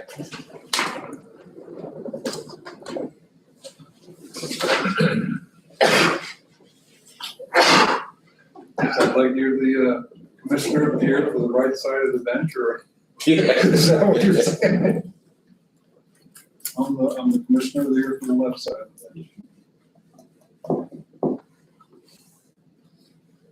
I think it puts him in the running to be. Trooper of the Year for the whole state, yes. I just don't want his head getting bigger than what it is now. You know, Thank you for doing that, Kathy. You're welcome. Brad, yes, sir. is Melissa out there? She is. She's been out here for a while. Well, 5 minutes. We'll be here. Have a command. Please. I heard it. You heard? I heard my invitation. Hello. Good morning, how are you? Very good. How are you? Great. Very nice to see you all. Okay, so I was when I was here last week, Wednesday, I met with some employees. I come out and I said, and have employees come and see me. If they have any questions. We don't ever have very many, but we want to make sure we do that to make sure we have time that if they do have questions, they can come and see me. So I did, and everything was great. But as I was talking with Brian and Kathy, that we were talking about the wellness program and how Ross County does that. And so, we do your renewal and we give you the rates of what the renewal is. And then we take a look back at who completed the program and how those rates would be adjusted to match the same amount versus who completed and who didn't. So moving forward, which we have talked about this before, moving forward after this year, we're not going to adjust those rates for you for 2 reasons. One, we've moved away from the wellness program that we had and some of the reporting that was available to us. We've gone to the Anthem program, SEPCO 200, which is available to all employees and their spouses that are covered under the plan, where they can get $200. And we have gone away from rating differently based on who completes and who does not. Now, Ross County is absolutely able to do that, but we're not going to do that moving forward, because when we take a look at it, we're looking at numbers based on what is not current, or based on what was at the prior year. So that's the whole reason that we're trying to get away from it. We will be more than happy to share the calculator with you should you want to use it, but I just wanted to have the discussion again to make sure we understand we're not going to provide that in 2025 for 2026 rating. I can tell you what other counties do, it's how Ross County wants to do it. It's totally up to you. Initially, it was provided as an incentive. And the incentive hasn't panned out the way it should have. But the people who have done it, it did provide them an incentive. A nice incentive. Yes. Which we, if I remember, one department went to a grievance over because they said we were changing the way business was being done. And it wasn't changing business, it was just saying, here's what your cost is. This is the baseline. This is what you're going to get if you do the incentives. So you can make a decision whether you want to stay on the baseline or you want to get the incentives. And I think it went through arbitration and maybe even to a court case, which come to find out they were saying we did nothing wrong. Now, Melissa, as you know, I will not be here next year. This will be left up to Jack and Udi to make this decision. I like the incentives. I would like it myself. I know that different organizations provide the same thing, but I understand why you can't do it if you're calculating off of last year's in reference to who is doing it this year. Right. So if they want the calculator, I think that's great. If they don't, everybody pays the same thing for their insurance. And I mean, Once you get the 200, absolutely, none of that goes away. It is just merely, I wanted to make sure while there was still understanding of why we did that and how we did that was still here, I wanted to make sure that we had the conversation that in 2025, we're not going to provide the two different rates. We're going to provide all the rates for the county, the renewal, just not break it into who completed, who didn't, wellness, non-wellness. We're going to say, here are your renewal rates, and then you all can do the calculation or add, so much if they don't complete whatever it is you want to do, or however you want to run your Ross County wellness program. Well, we still have a wellness coordinator that will be more than happy to help you. We just do not want to do the calculation for you based on old information that we're not going to be able to have by the time we do the renewal. The information is not complete by the time. So you're doing this in all 72 counties? We are not. So we did in, I think we started off doing it in 5 counties. Everyone got away from it except Ross County. Now, the other counties, they do other things. They add $50 to the rates, they add $50. Some counties have 2 separate plans, and if you complete the wellness program based on what their wellness is, if you complete that wellness program, you get this plan. If you don't, you get this plan. So they have 2 separate plans. And so they have a wellness plan and a non-wellness plan. And the employees hired during the year automatically go into the higher plan, the wellness plan, and then if they don't finish it with, then they go into the lower. So it varies based on adding money to the rates that they go, because they know that if you don't complete a wellness program, you cost the plan more money. And so that is that's what that's based on. And so that's what the other counties are doing, either plan differential or a flat $50 differential. That's based on the only one that was doing outside the lines. yes. And I wouldn't really say we did that at that time, and that was probably I'm gonna guess we started it 7 years ago. And then slowly it kind of just got away from it. And then people started doing the plan differentials. And then some are doing the flat $50, which is very easy for our auditor's office, which are the ones who calculate that, do the rating. They're the ones that brought that on, or we just put them in the right plan. You'd be interested in doing that, Joe? Well, I just want to make sure I understand. So this is beginning in 26, right? This is not taking effect 25. This is Correct, we've already done it for 26. 25. Yes. So in 26, you guys will charge the county a flat rate per individual to participate in the health plan? Okay, so you already have 2 health plans, okay? And you've got different rates, employee and family, Yeah. one or the other. Right. And you have 2 separate plans. So we provide the rates on what those are. And then what we do is we take a look at who completed the wellness and who did not. And there's an adjustment, so that the outcome, the dollar amount, the total premium is the same, Yeah. but the rates are different based on who completed and who didn't. Who completed, their rates go down, who did not, their rates go up. And it's based on how many people total in the plan, Yeah. how many people completed. Yeah. Okay, so that differential there. So it's going to be up to us to develop our own Yes. incentive system. And I can give you the calculator, are you gonna be okay, so we can provide the calculator, or you can go with a flat $50, depending upon whatever it is you wanna do, plan differential, whatever you wanna do. I think we're going to have to figure it out together. Yeah. I'll be more than happy to work Do with you on you it. have a, It's not difficult, it's just a matter of getting the numbers. do you have a standard template that most of the counties are using? A template for this rating thing, Figure out their own discount. it is no one else does it, just Ross County. So yes, it's a Excel calculation that you put in how many people were total, how many completed, and then it'll adjust the rates for each tier and each plan. That's reflected in your billing of the insurance.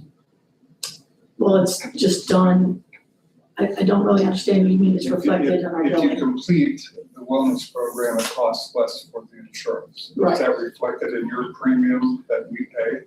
Yes. So when we get the renewal says, we have to get $200,000, which we all know is much, much more than that. So we have to get $200,000. If you have 50 people that did not complete and 50 people who did, the people who did complete are going to pay less, the people who did not are going to pay more. It's still gonna equal 200,000, it just varies on how we get there. And it's going to be up to us locally to determine how we incentivize the people who are doing it. Correct. Okay. I like that. And I can share the calculator, no problem, walk you through it. Or you can do a flat amount, there's other options, that's just the way we're doing it now. How much leeway are we going to have to determine our own policy? That's the whole thing we do. So the renewal is given out in September. We have to have decisions by 2 weeks later. It's usually 2 weeks. We have to have decisions, and then you have leeway before, we tell you what the rates are. And then you can adjust them. If we increase participation, is that going to positively impact our rates? I mean, can we move the needle in aggregate? Well, it's not gonna change the renewal, but what it'll do is it'll affect the claims, which will affect the very next, the future. I mean, if we have an opportunity to kind of move the needle on our own and tell our people, look, you guys really need to get in on this. I really like that idea.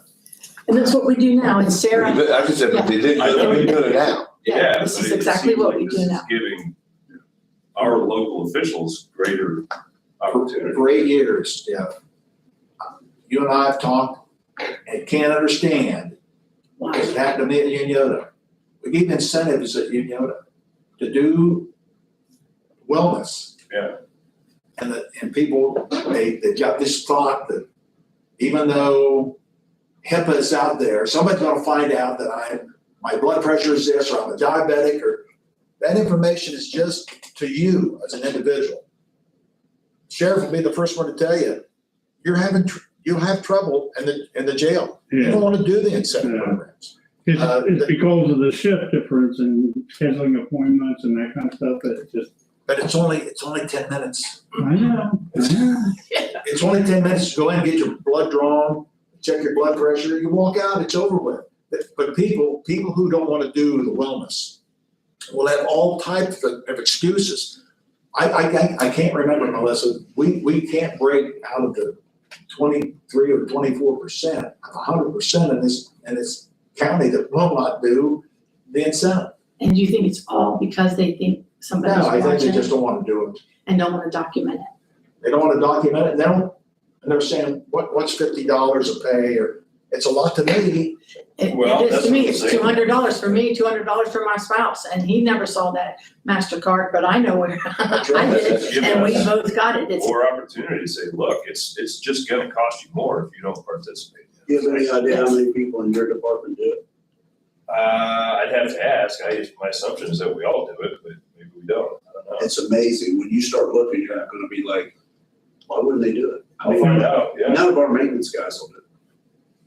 Well, that's And okay. I've That's talked to your, them until I'm blue in the face and I don't understand. that's your right to do it, I guess, if that's what you wanna do. But if the point is that it's costing Ross County more because we don't have enough There's- people doing it. and it absolutely does. well, If I mean, and the things that we've made it so easy that and we've given them every opportunity that you are able to get the full amount of points without a whole lot of work that you have to do. And we know that if you do these few things, it makes a difference in your claims. Yeah.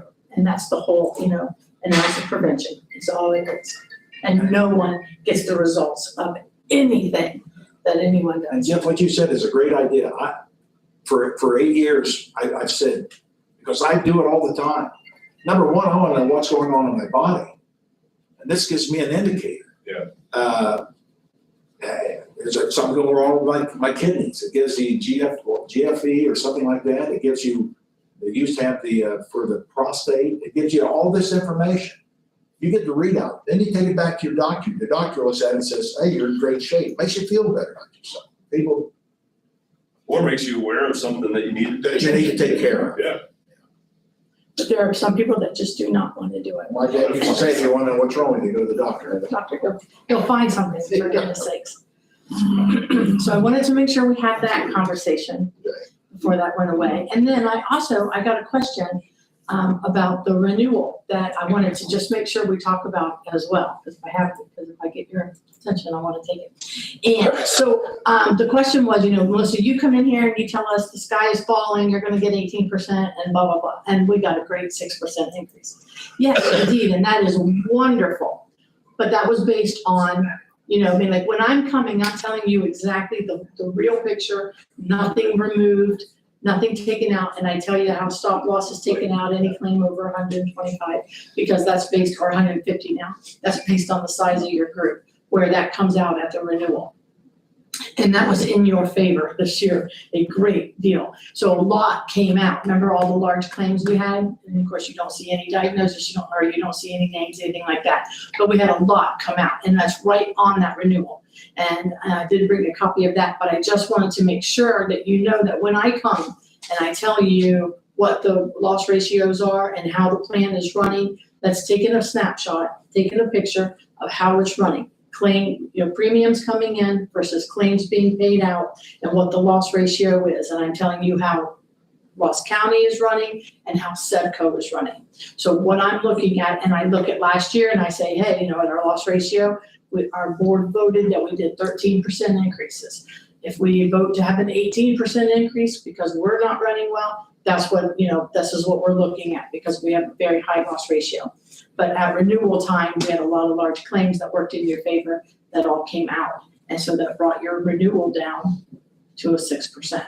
So that was a very lovely renewal. Melissa, it was a shock at first, but I don't want you to think that we're unhappy because it dropped down to 6%. No, not at all. But I wanted to also make sure that you don't think I'm coming in saying the sky is falling You can and only I'm get what you not. had. But I don't want you to think that I'm coming to tell you that I'm, not telling you exactly what it is and you're like, oh, it's going to get better. It always does.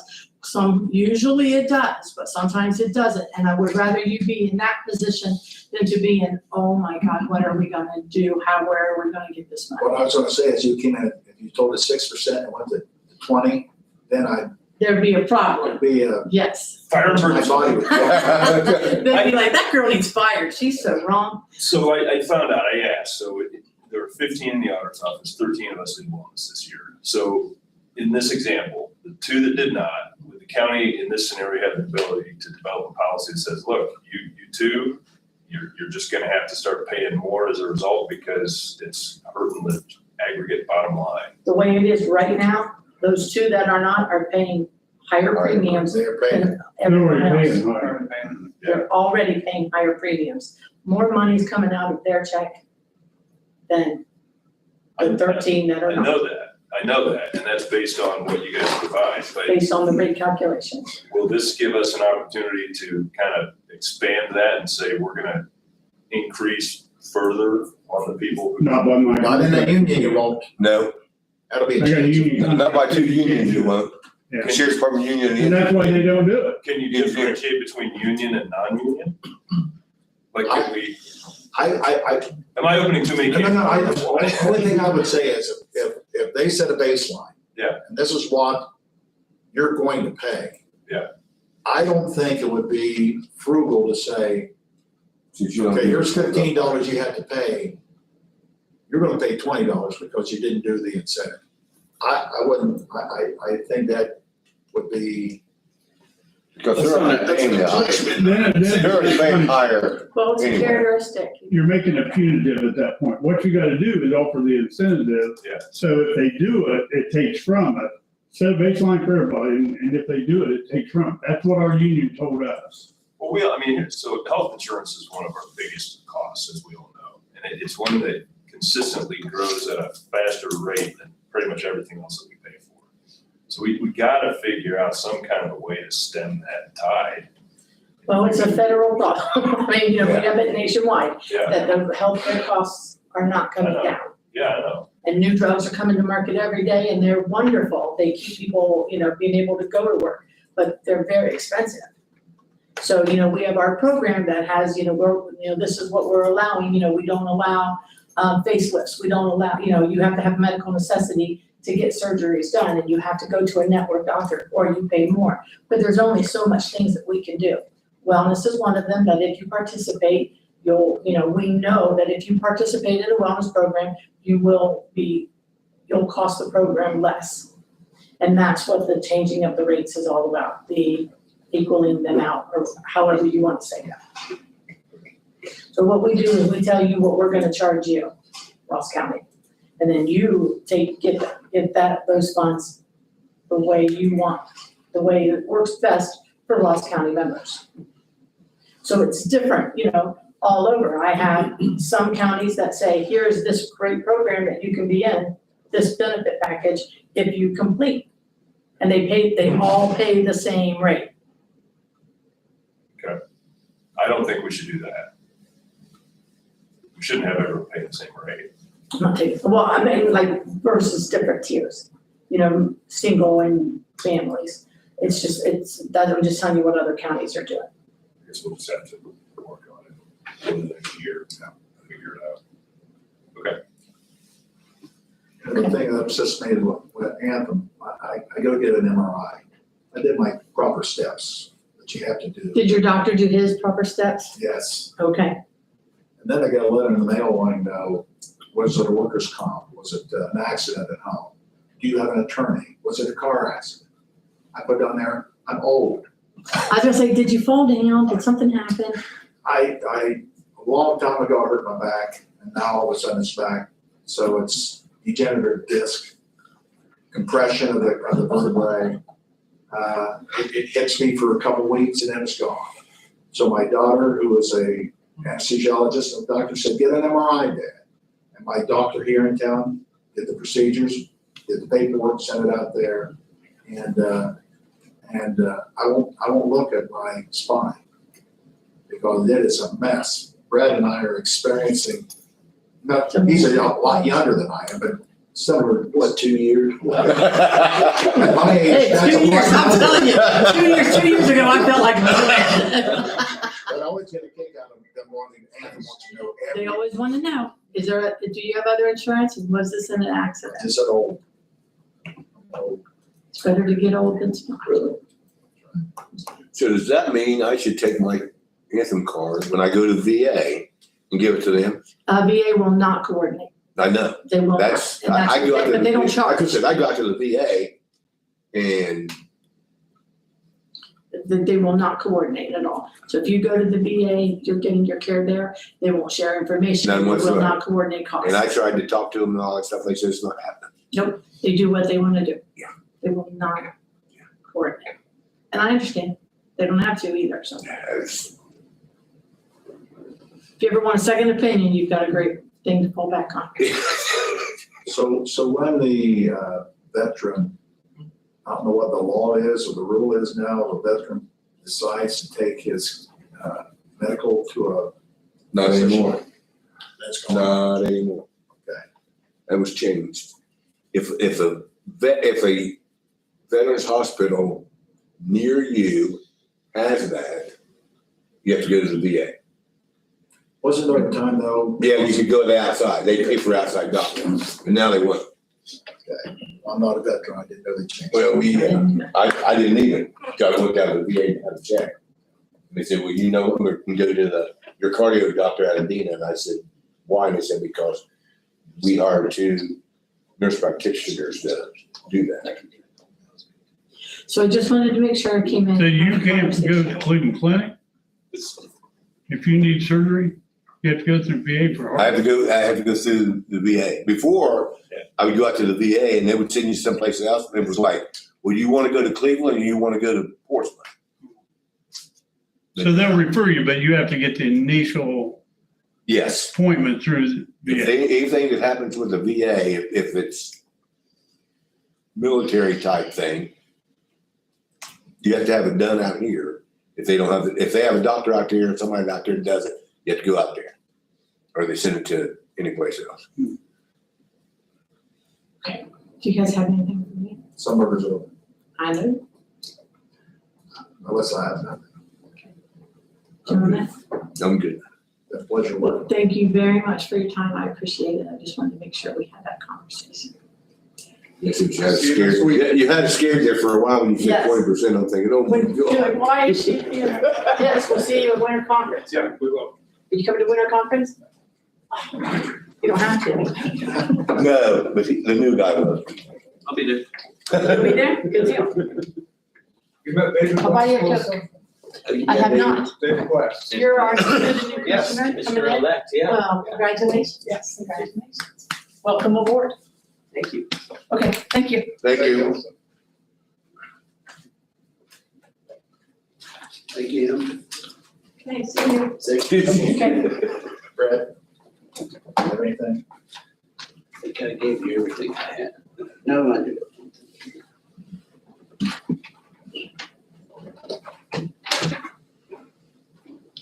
Looks easy. It's an easy one.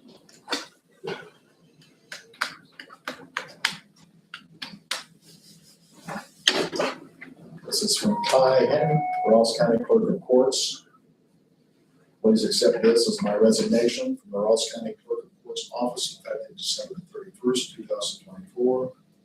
If you have any questions, please contact me, Ty Henry. Have a motion to accept his resignation? So moved. Second, I guess. Not a, It's a formality. not resigning, is he?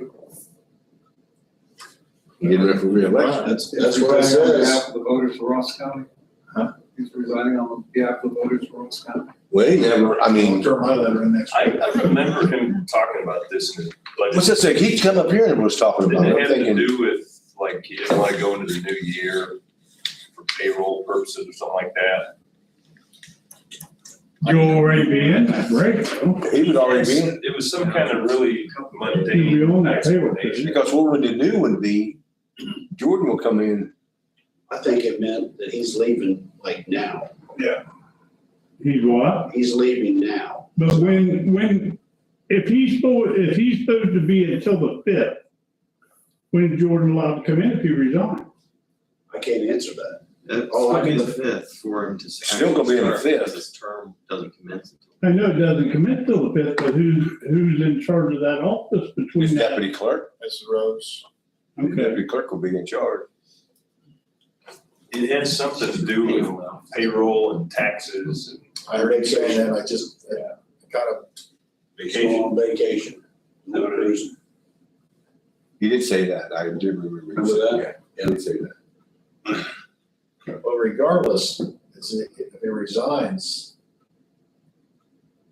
his last pay will come in January, right, like that, Yeah, he'll get a paycheck in January. so. And I know when Highland County Sheriff stepped down because he wasn't gonna go through the election, he stepped down and let the other sheriff come in. Randy Sanders came in early. He's already sheriff over there. Is that- He may have talked to him.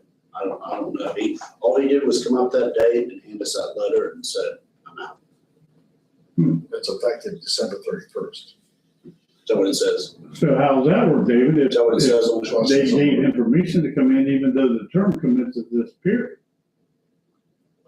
Well, he's saying, Commissioner Garrett's saying the letter says December 31st. Doesn't say immediately. Then say legally. I would assume the deputy clerk would be the acting clerk of courts until fifth, unless there was some other. But Randy Sanders, they made him sheriff over there before the election. Am I right?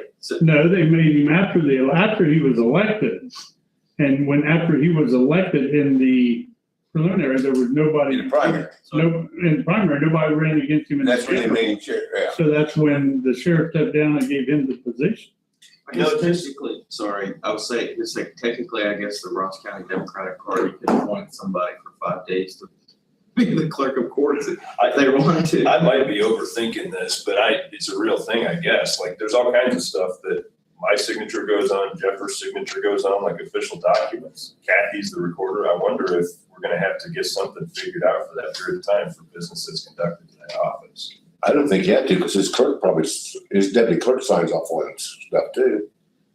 I mean, when my people sign something, they sign it with my name and their initials next to it. Yeah, I don't even sign Ty's name if he's not the clerk. Maybe we should ask Jeff Marks about this. He's a clerk. I mean, he's still the clerk of courts Until the 31st. until 31st. I guess the first thing to do is find out when Jordan actually starts, and then whatever that Fifth. gap The is. fifth. The It is fifth. the fifth? It'll be the fifth. Then maybe we ought to run this by Marks. So it's 4 days, one of those days is a holiday. The other first holiday. And 2 of those days are weekends. This is something that's been going on for years and years and years and years. It is a good question. I'm not sure how it works either. So, yeah, I know- it's only 2 days. It's only 2 days. So for those 2 days, if there's something that Ty would sign, You just not gonna sign it. David, you take over on the first or the second? Second is my official. But I don't anticipate us meeting before. I'll be off on the first. Who are we, Be off on the first. who are we gonna contract with our bonds for the upcoming year? I have to be bonded on my account. We've been doing it through Corson. Yeah, Corson Okay. doing that. So they'll let us know when they're gonna do that. We said, Yeah, how did you do that last time with them? I just submit a list. Okay. I can look and see when yours expires. Okay. I think that mine expires at the end of my term, if I'm not mistaken. I thought that's what it was for. I'm gonna send Jeff an email just saying, is this something we should vote to talk about? When does your term end? Fifth? discuss. And you come back in on the 5th. We are. Goody, do you have anything you want to discuss?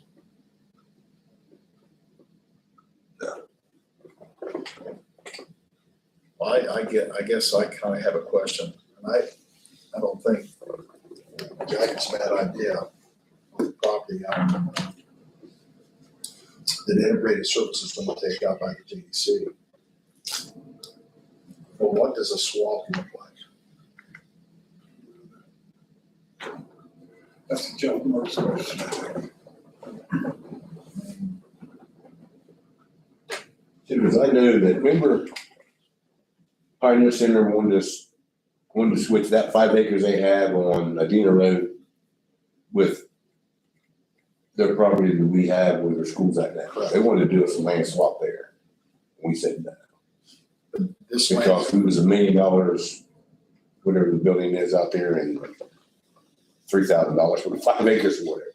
the land swap, it's the same acreage. It's like apples to oranges, I think.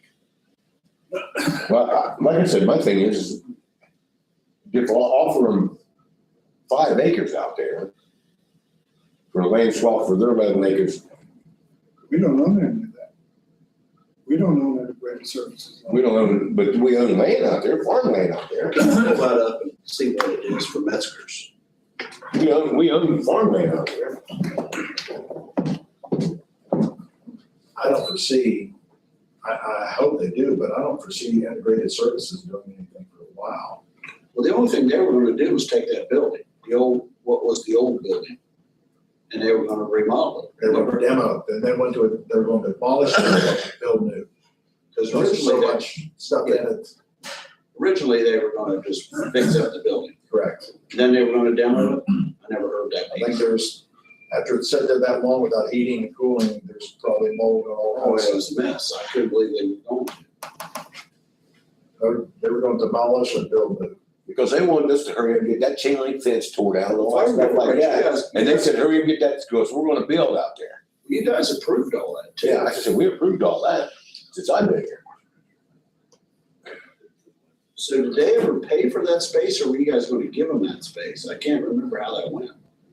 That's really nice, Kathy. Remember that, Jimmy Cutright handled all that. Cause I looked on the Audubon website, and it came back where the old alternative school used to be. That all comes back to integrated services. There's 2 spots out there that comes back to integrated services. It must have been a deed, they must have changed hands then. Hey, Ben, how you doing? Good, thanks.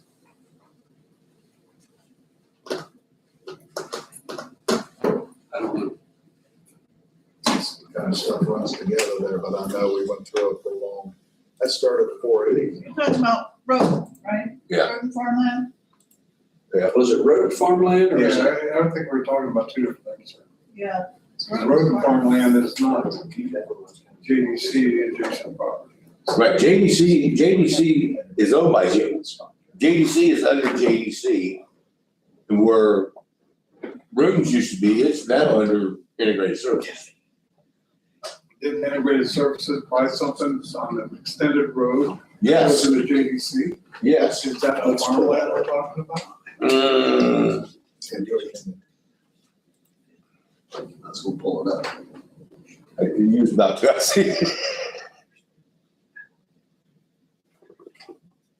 Yeah. Do you know how many people we have on? Excuse me? Do you know how many people we have on? I don't. You know, on Zoom meetings typically, this.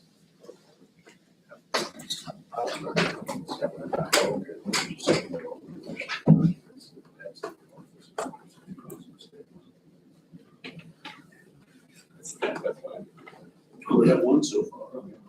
All right.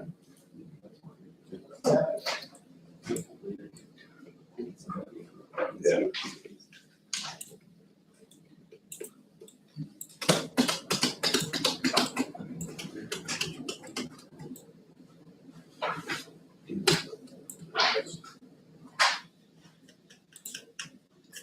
See, because all the land that is around Rodens is owned by the county commissioners. Where there's 5.63 acres.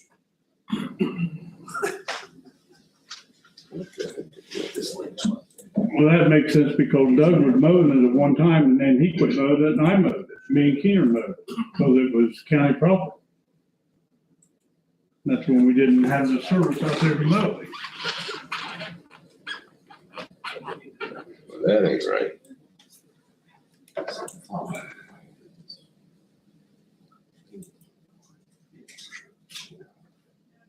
No, shit, that's road.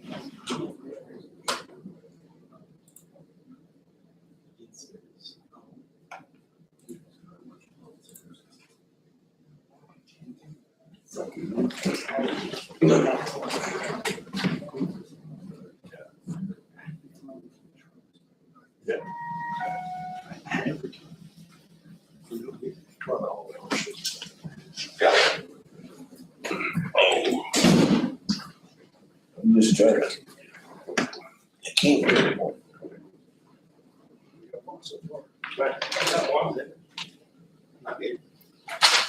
Well, I figured Timmons will come in, don't you?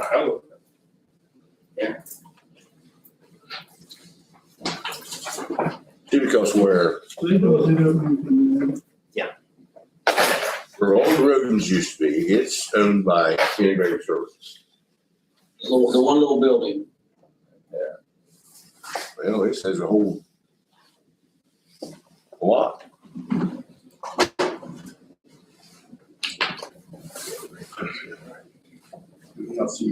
Okay.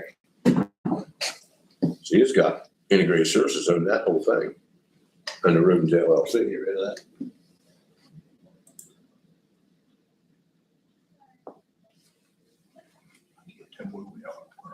Here's Beers Run Road, there's Cattail. That's the very first building that's, here's JDC. So it's come down. Mhm. I sold the cameras, I sold the TVs, I sold even the lawn furniture. So you're on the outside. My price is up there. 30. I told you. He loved it out there. Well, there was another little building. I really wish that, okay, it makes it kind of hell. I really wish that. Yeah, I haven't been out there for years. Yeah. She's been running over the country, so I go, so this is. That's what really is. Out there. So they just tore that building down. But the class A, there was a building. Look in that city building that. See, that's Integrated Services on that and that. And that's owned by Then JDC. this and what else? This right here. We got friends out there. Yeah, they made it out there too. Yeah. 10 years. And they owned this because they were gonna put. Right. We gave. That's the one that with the chain link cable. But then this. Literally like. It's farmland. Right. We can't let them in, I think. Give them a spot. We had to look up too. But Kathy's saying that this is under Roden. And if it is, see, all this is, Yeah, all that's county it's all commission. county commissioners, but she's saying it's under Roden. I think we'd have to look that up and see. If it's Roden, you can't give any of it away. Well, how did we end up giving Integrated Services in 2 parcel land? Well, I think it's because. Because that one was Rubens Ranch itself. Well, I think they had to go to Judge Benson and ask him. And because it was for the same purpose. Because here's JDC, because this right here, This was. that's what's gonna be the, But it was gonna be for juvenile detention stuff. See, they it was gonna be for medical, it was gonna be the mental. No, it's not detention stuff. Okay. But this right here, because That that's, is all juvenile detention. right. But they're gonna call it that. This? Yeah.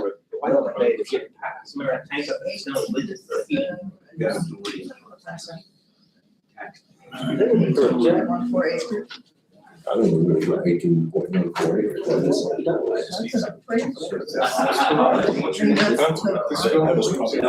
There's 5 acres. and there's 7 acres.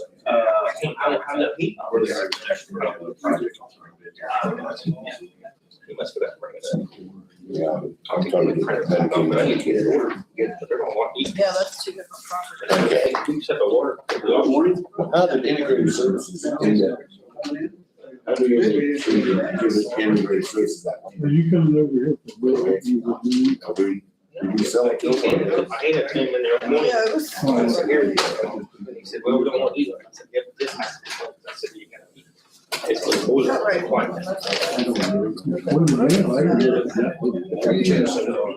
that it? No, we got to. Yeah, so I said we got to. a couple more. We didn't have anything about that. We don't really, prosecutor's office. That tank, you replace, I brought it and do it to White that morning.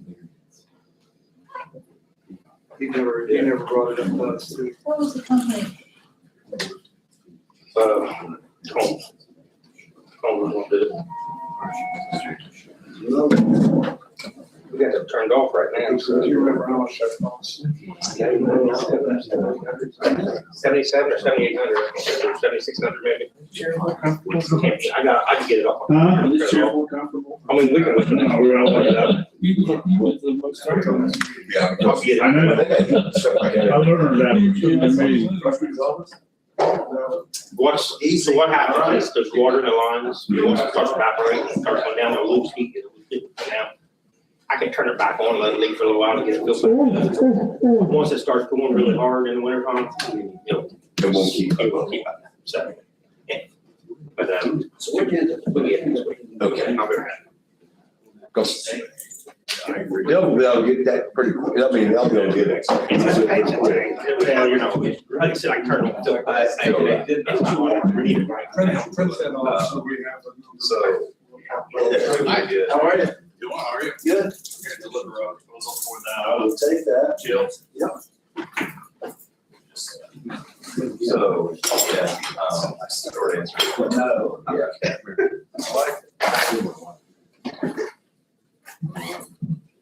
They're gonna meet next week. It's just. It's gonna get cold towards the end of the week. Well, I can fill it up and turn it back off and the whole, on one tank and it'll slowly evaporate. I mean, I can keep it going. All right, this, If you want me to, How long will they have heat if you do that? day or so, maybe, man. It's gonna be cold next Monday. I got a question. It's supposed to be cold winds probably. Yeah, nobody's looking in there, yeah. Do you want me to, when I get done with it, run over, print it off, give it to you all right now? Today?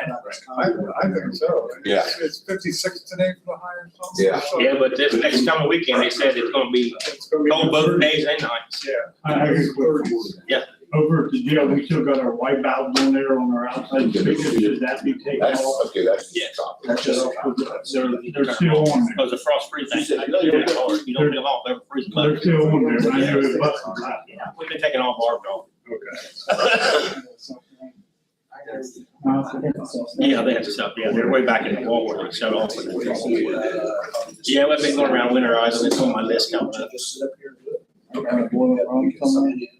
The tank over in, the holding tank for the Nelson Bank. George, hey, George, you said you're gonna be here at 12:15. Three up there. Huh? You're gonna be here from 12:15.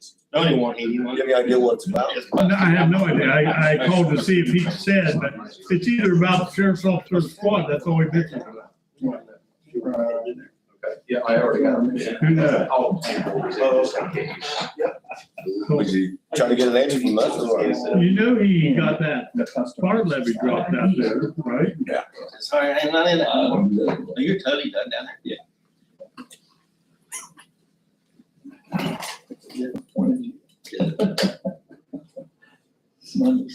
My worst problem because every single night I'm stressed. What's going to happen on Monday? Now,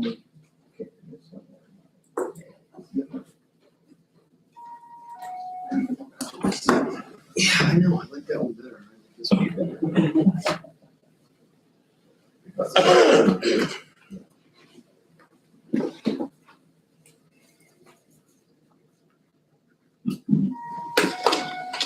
Howdy. Just here to keep track? No, I'm here. I've got it on the agenda of. Oh, okay, okay.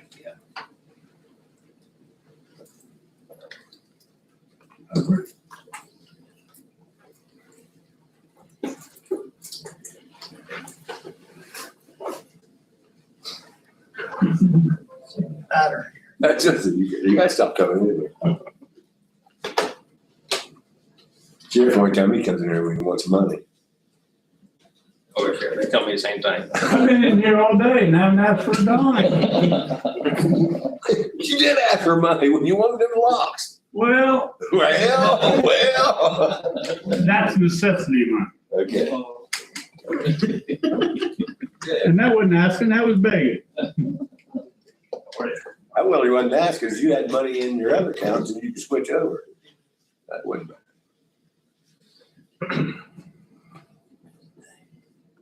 See, you see how I get wrath, I want you to know that, coming in. Save somebody on camera, so he's got some. Yeah.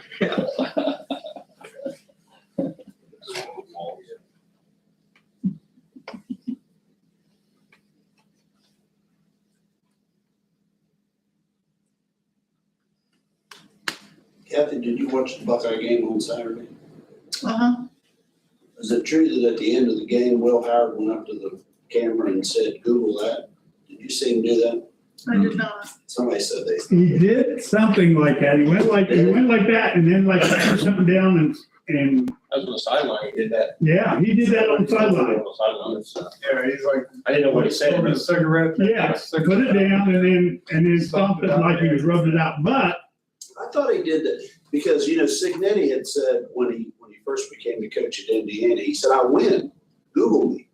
And I thought that's what he said was, he might have to do Google it. this. It was like a cigarette, Google like, this. we're putting out Oh, there yeah? playing, but it was funny because Will Howard went down and slid along on the 1 yard line. No, that was.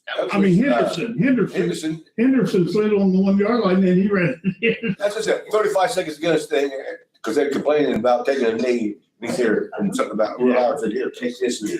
I didn't Or see, something. I think that was. You see what? I didn't see any. They asked, didn't. oh, the head coach. I saw the Google highlight. He said, Oh, did he? It was like, we're gonna win. Oh, yeah, I do remember him saying that. Did he? Yeah, he did. say that. If you watch football all day, Saturday and Sunday, you don't have a lot of time. You get this done. So like you're on test where you're so. Just play the game sometime. That's it.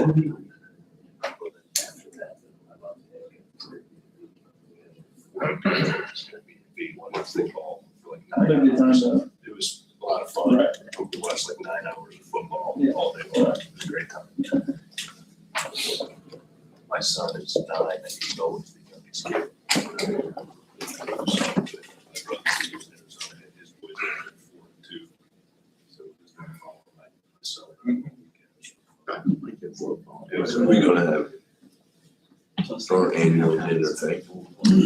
well, yeah. Whatever you guys can Jenny do. loves it. She's good.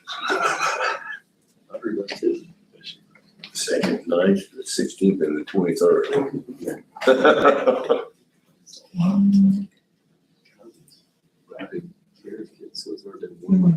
Right, right.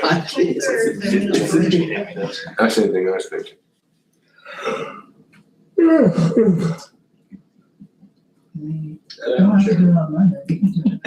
So, yeah. I know. If we did it on Monday, it doesn't make a difference. I've got a question for you. I had somebody call me and ask me, But I they don't know said if there we were want to do it on federal that 23rd, agents that's pretty close. in town over the weekend. Did you know anything about how? I heard this crazy story. Like federal from Yeah, I'll what let you he, figure that out. Well, I I couldn't. mean, FBI comes in quite often, but. What are we gonna do for it? Department of Agriculture. What are we gonna do? What are we gonna do? I never heard anything. A win. What, you worried about fairground? Don't you guys? No, I heard they were like confiscating people's chickens. Yeah, say, if it is, it Did sounds. you hear that too? No, I didn't hear that. Confiscating When chickens. you what? said Oh, call. Department of Ag, bird flu is. Yeah, well, I knew it was, and It was I thought you'd know, because I hadn't heard anything. I hadn't heard us three to get together and find out what we're gonna do. I mean, why would they notify me about the great chicken caper? Well, I'm not- supposedly they're out at night. Somebody called me, you know, as the fair If board. they're out in Night Roll County, they'll end up I said, getting shot, I'm telling well, you. that's what I thought. Well, what are you doing out in Huntington Township looking for chickens at 10 o'clock at night? You're liable to get your head blown. Yeah, You know? yeah, that's poor time to be done. You definitely don't want to go to the county to take anybody's chicken, any hour of the night, Or daytime. or daytime. Down there, they're pets, they're not chicken. I asked them, I said, are you talking about fighting roosters? You know, maybe that's why they're there. So no, they took our chickens, they took our hens. Well, it's supposed to be that bird flu thing. Yeah, they That's take all I- that pretty seriously. Price of eggs, you can. Well, maybe that's it. They were hungry. They brought that up at a board meeting, or fair board meeting, that the bird flu's come back really, really bad. Really? It's already in the United States. Yeah, it's in Ohio. Yeah, they brought it up their board meeting. So you give it a repo your chickens? Well, we may not allow them, they may not reallocate. So we gotta tell the kids, sooner or later. What's the test for bird flu? Oh, there's this whole big protocol that they have for bird flu, and basically, if it's found on your property, they can rightfully call your entire flock. Really? But normally, my understanding is they're focused on commercial chicken operations, not your backyard. But I mean, your backyard things could spread it, right? Oh, yeah. But it's just from a standpoint of them being able to track that down. I mean, people have commercial backyard chicken flocks, more than what you would ever even know about. What's in the town? Well, you said that big chicken farm on Asbury, was that Asbury Road? From Clarksburg. Who had that?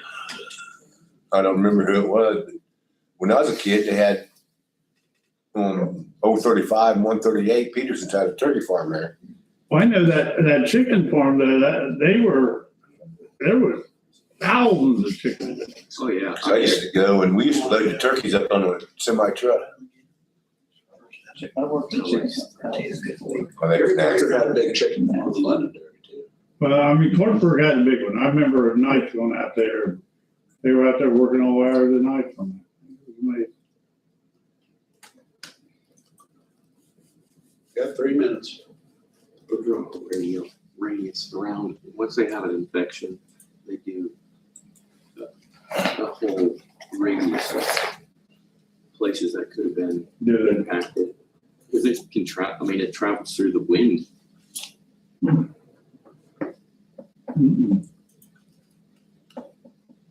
thought Odin was in charge of that enforcement. I thought it was a state thing. What kind of orations are given to jail?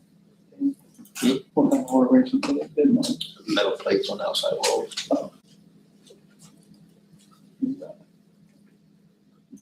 To protect the. Big enough so they can't dig out the outside walls. You got rebar in the wall. Huh? They got rebar in the wall. Oh, yeah. Yeah, the guy got lucky last time. He picked the right. After he picked the right one. Every third pour. He got in between the two pours. Yeah, every third pour was rebar. He found that one with no rebar. Evidently. Stud finders. Well, they dug out 4 or 5 times and haven't found rebar.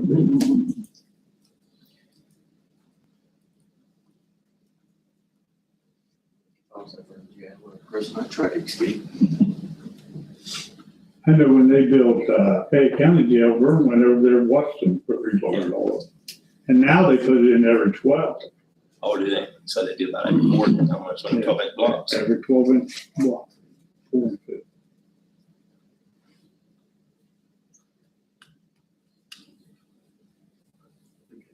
Shawshank Redemption. I guess I did. I just haven't got out. It's great. Nice poster. You let those guys have posters, like women in there, like that Shawshank Redemption? No question. I'm trying to keep from writing on the walls, the paint on the walls, but.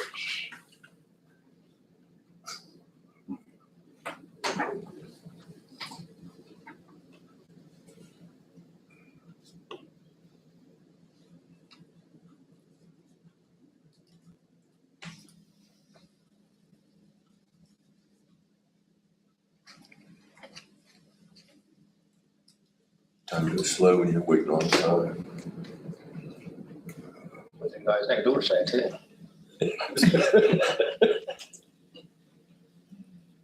But then the clock, I think it's been 11:59 for a while.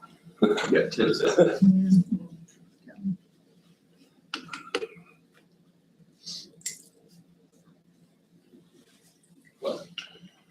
It had 12 o'clock. Then we're gonna open the bids up for the jail cell metal walls. what we have right here.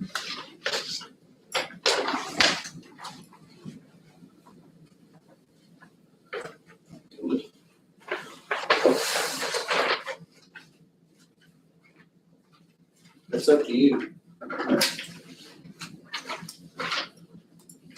I thought that someone was coming upstairs. Still 12 o'clock. It's still 12 o'clock and you got one. Better hurry.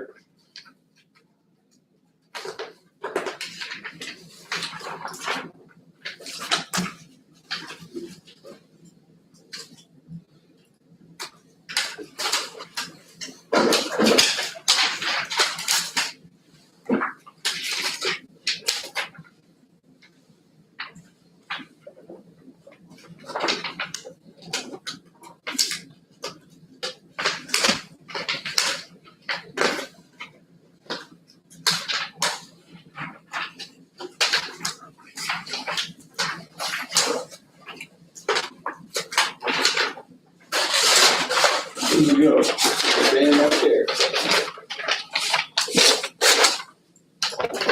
Okay.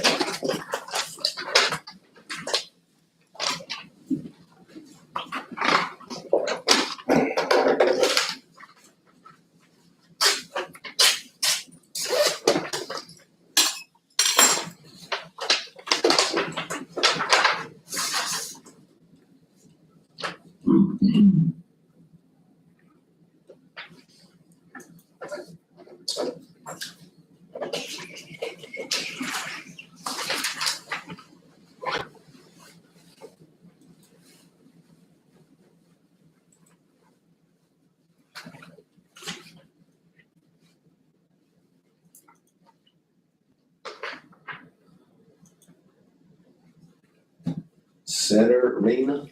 Setterlin?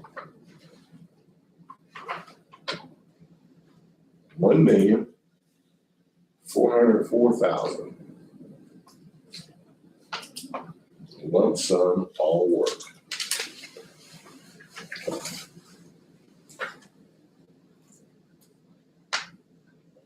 Do you want to break out for the, alternate? Yeah, yes, please, yeah. There should be an alternate price. Should be an alternate as well. Alternate description. Have an alternate description. Delete floor on the, delete work on the first floor. Maybe the same thing. Yep. 337,000.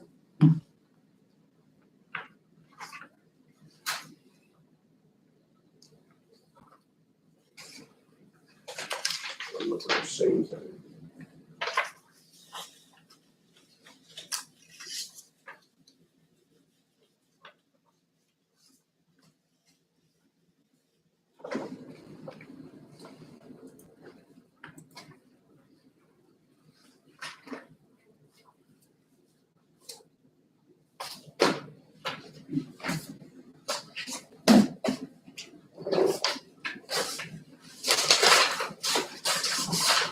I want you to take a look at that, make sure we're on the same page.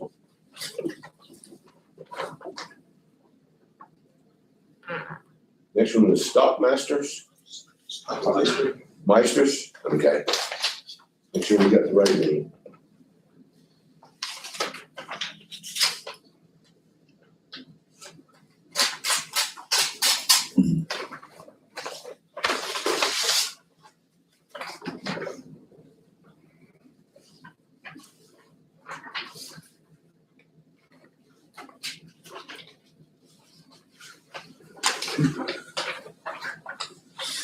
The bid came in at $1,438,848.56.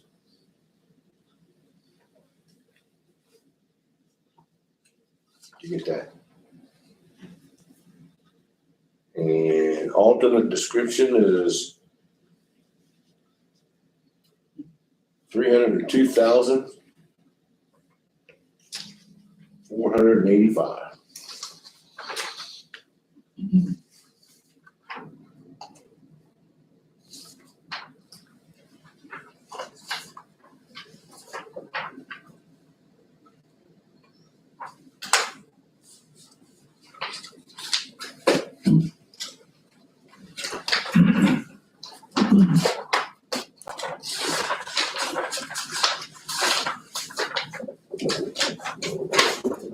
we go together, what's it, Scott?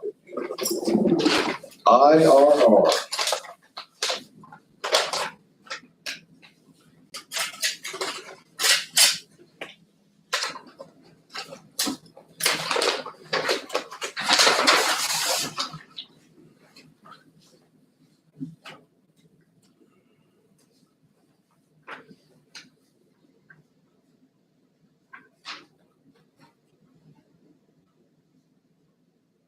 IRR comes in at 1,462,612.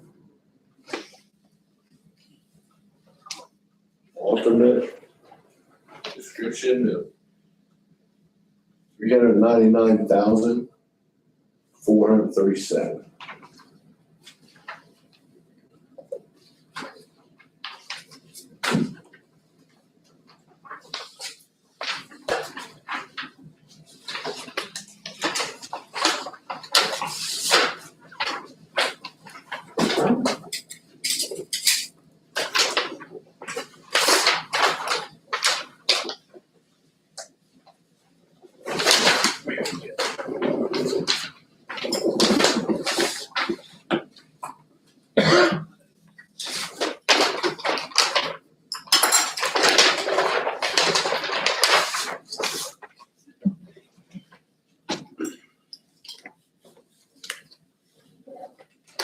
Last one is CG Group.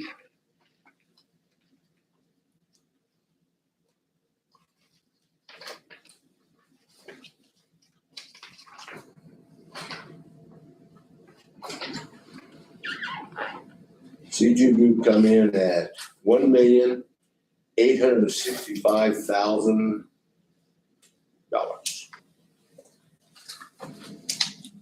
Their alternate description, 400,000.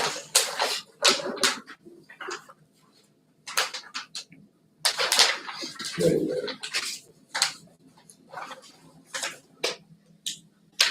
Should have been 1,458. Oh, I got.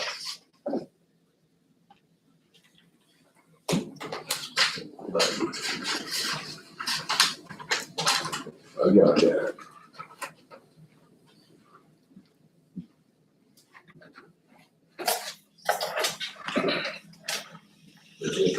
I also have that.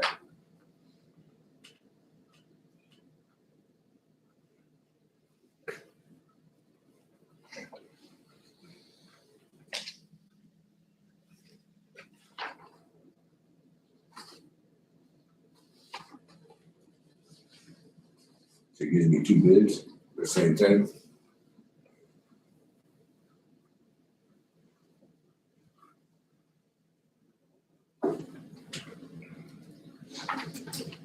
You want one of those?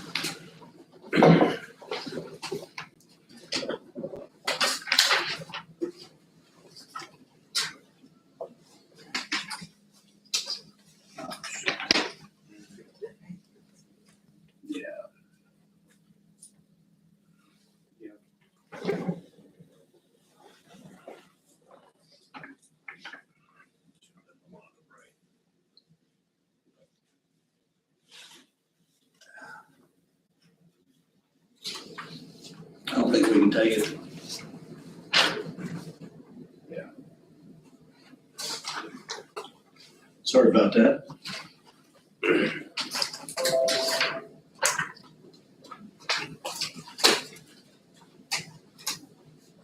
Is that all of them? That's it. Those will go to Vic to make sure that they meet all the qualifications, and then, he'll get a letter to us, and then we'll recommend the contractor. Thank you, guys. Appreciate it. Thank you.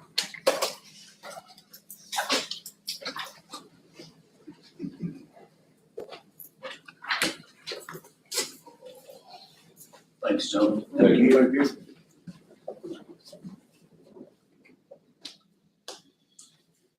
Yeah, it's gonna be on for a while. I'm thinking, what do you got? You really good. Yeah, I see. I'm trying to see. Was there two bids in there? Gen X. Yeah, two different bids. Then he had another one, hey Brad, he had another one on the bottom that had the second. I can't think who, we can't. It's supposed to be two copies of the same, and when there's two different numbers, then you gotta throw that out because that gives him a range. Yeah, I just said, I don't, he don't get to pick and choose which, he's already pick and choose which one he had, which one he wanted. Good job, Mark.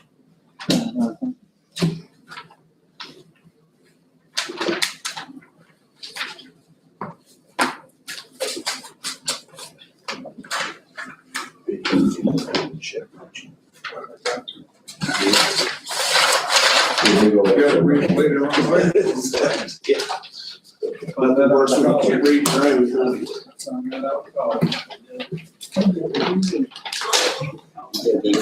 you, sir.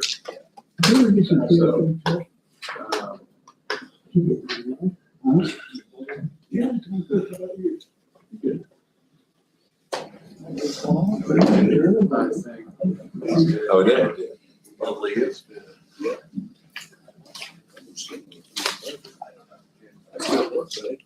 Good afternoon, Jeffrey. Oh, right. What project? Huh? What project? For the jail. Jail walls. Metal and. All the metal on the walls?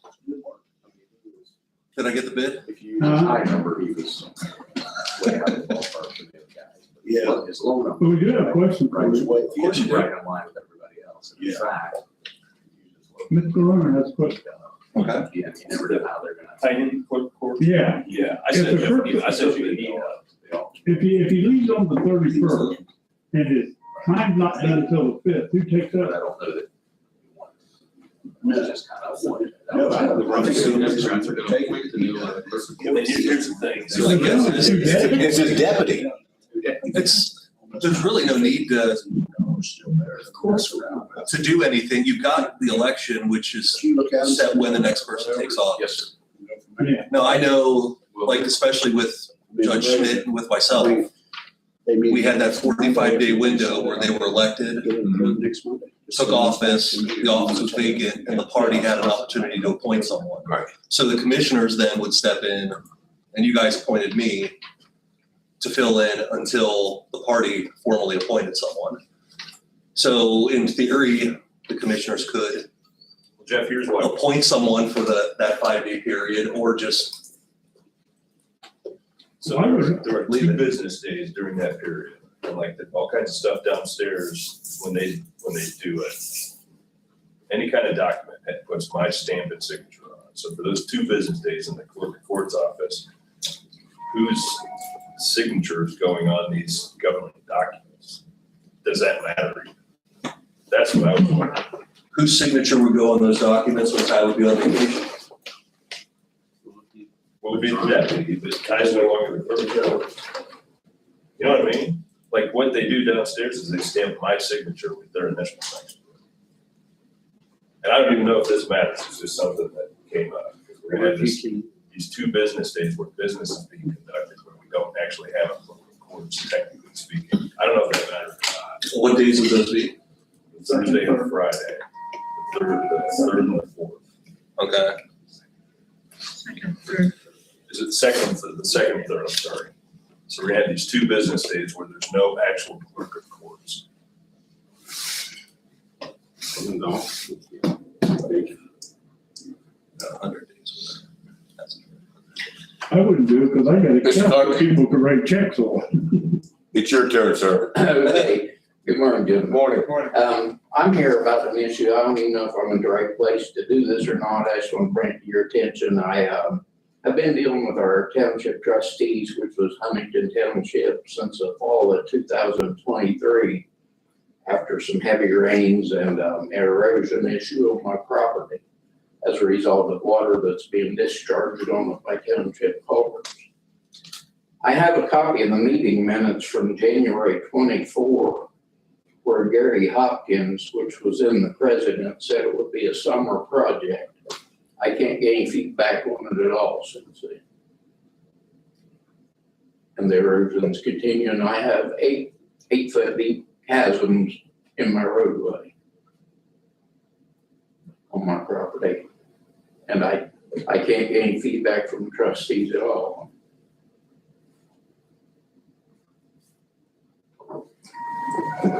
The township put a culvert in. Like several of them, and they're discharged onto my property with no. 30 years ago. 30 years ago. And I think I can probably shed, and that's why I came over. When I saw Okay. Mr. Clark was gonna be on the agenda, I'm like, cause he and I have been messaging, I've been trying to get in communication with his attorney, not to Tom Senior's fault. And I actually got an email from him on Friday that when we first got wind of it, Tom reached out to me, and it was initially dealing with just one parcel. It is all in one parcel. Okay, because my concern was, I think you own I have several a lot of parcels around all that around area, it, yeah, and I didn't wanna spin our wheels on this one parcel if we should be including all of them. The one that takes it all. And Charlie and I went out there over the summer after I caught wind from his counsel, and started looking into the issue. We found the parcel where it was, and that whole issue with Beatty Road is, I believe, the properties that Mr. Clark bought were old railroad properties. Some of them, yeah. That would be on the, I guess, inside of Beatty Road leading down to the creek.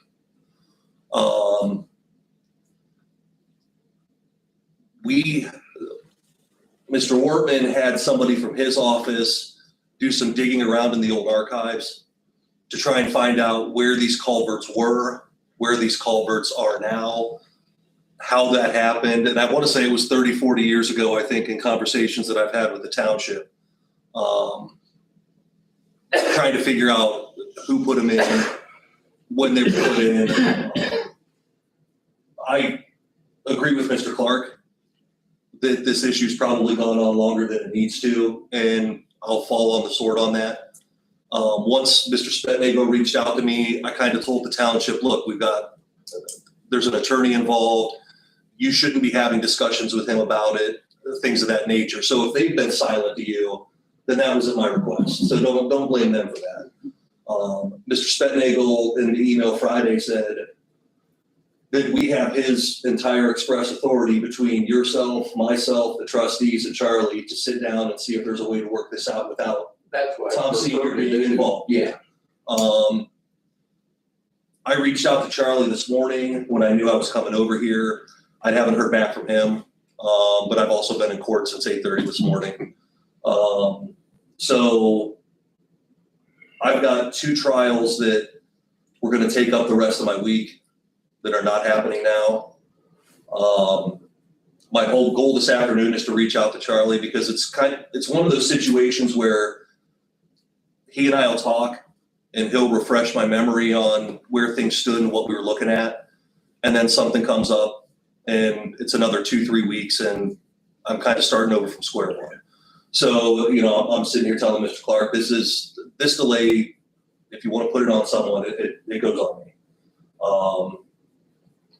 With the turnover in the office, and we even tried to schedule something, and I think it was right around the fair week, and the trustees weren't available because of the fair and stuff, and it just seems like one thing keeps pushing it down the road. This should get resolved, I would say, hopefully in some manner by the end of this year.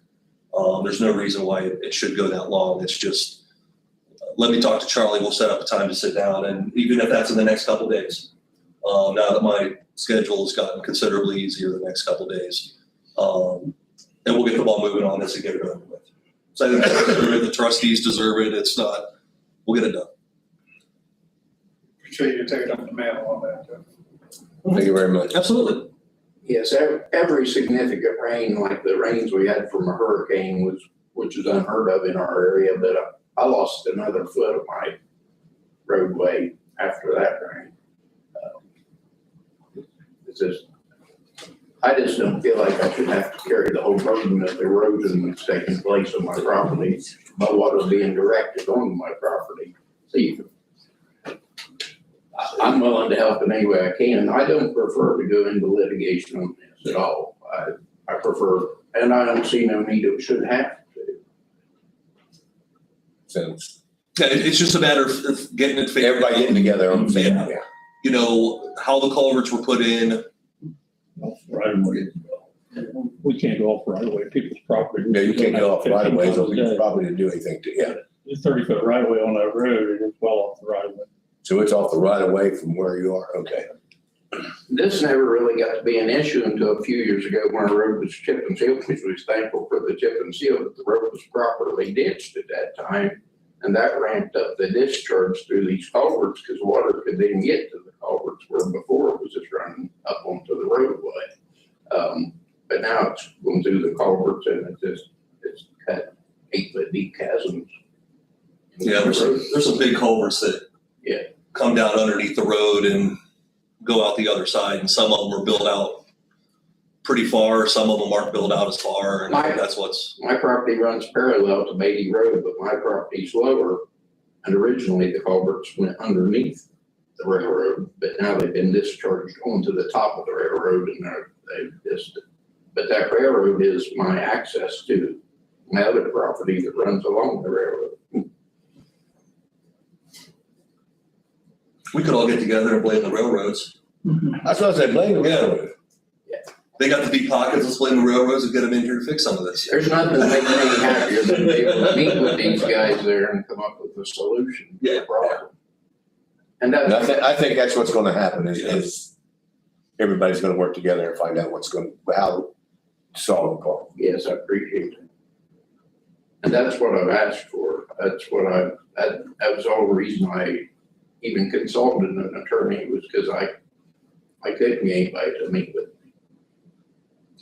Sounds Yeah, like. once after he got in touch with Tom, like I said, it's just been one roadblock after another trying to get this matter resolved. But we'll push through and get it taken care And I of. don't expect Jeff Marks to come out and get on back and fix my problem. I do. I wanna see it. Do you? I don't think so. Don't let me on any of your township property. I'm pretty sure I'm not insured to be running your guys' equipment. Let us know if it is a roadblock. So you guys went out and chipped and sealed Beatty Road?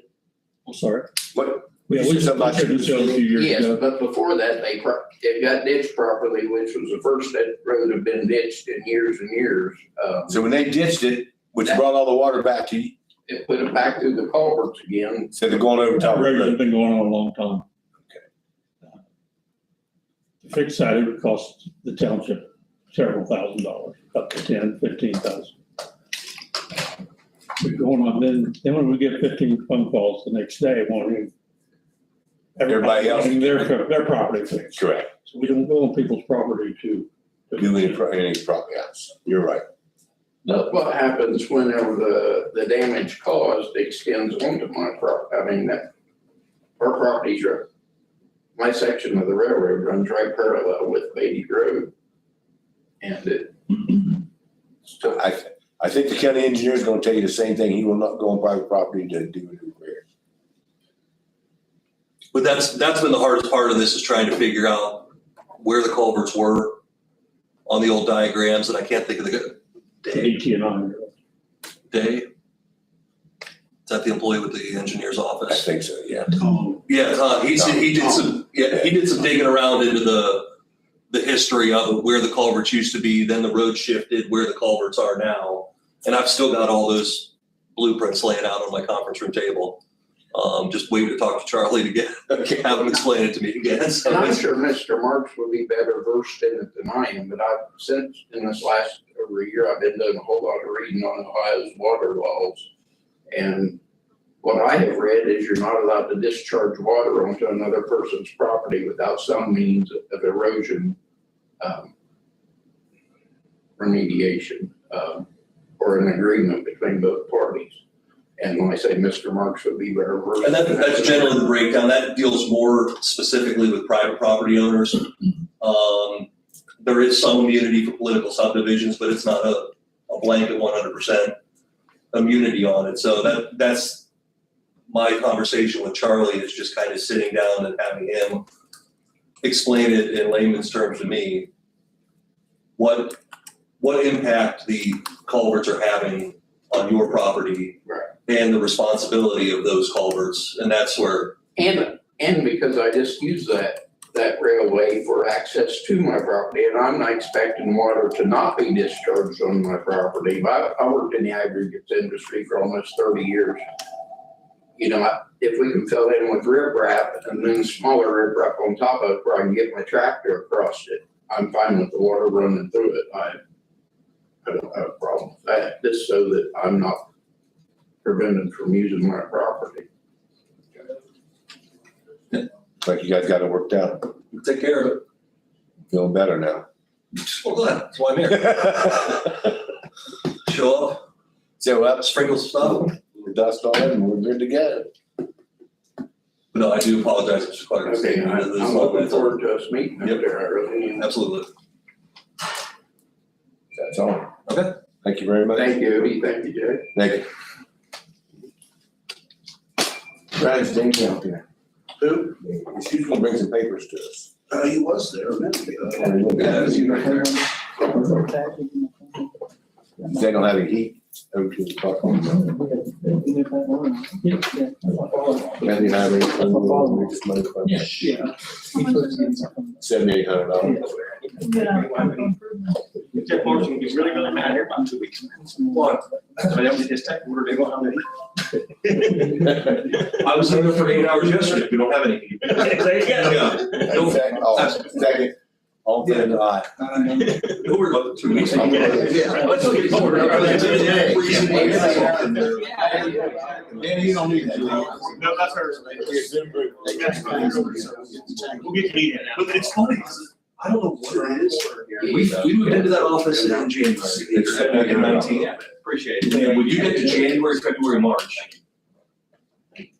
Thank you very it much. blows cold air so hard from the one end of my office straight across to where my desk is. Like, I've had to sit there in those cold months with a coat on. Bring a blanket with you. Oh, I got a coat. I wear a heavy coat. I mean, I get. Hey, how cold is it over there at the, CMP? How cold? It's pretty good now, isn't it? No, I was just telling them, I was in there for 8 hours yesterday. I was freezing my ass off.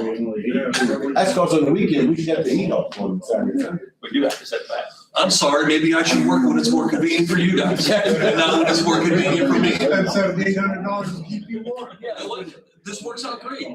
I can tell my wife, she's like, hey, are you going into work this weekend? No, I can't. They turn the heat off and it's freezing cold. You did some work sitting right there, so we'll do some work. Yeah. You got any, Brad, you got anything else? Absolutely, I appreciate You got it. anything? You guys got anything? Jack, you got anything? I'll take that motion. Yep, you got it. I'll second. Yeah. Aye. Sure, yeah. How you doing, man? See you. What's happening?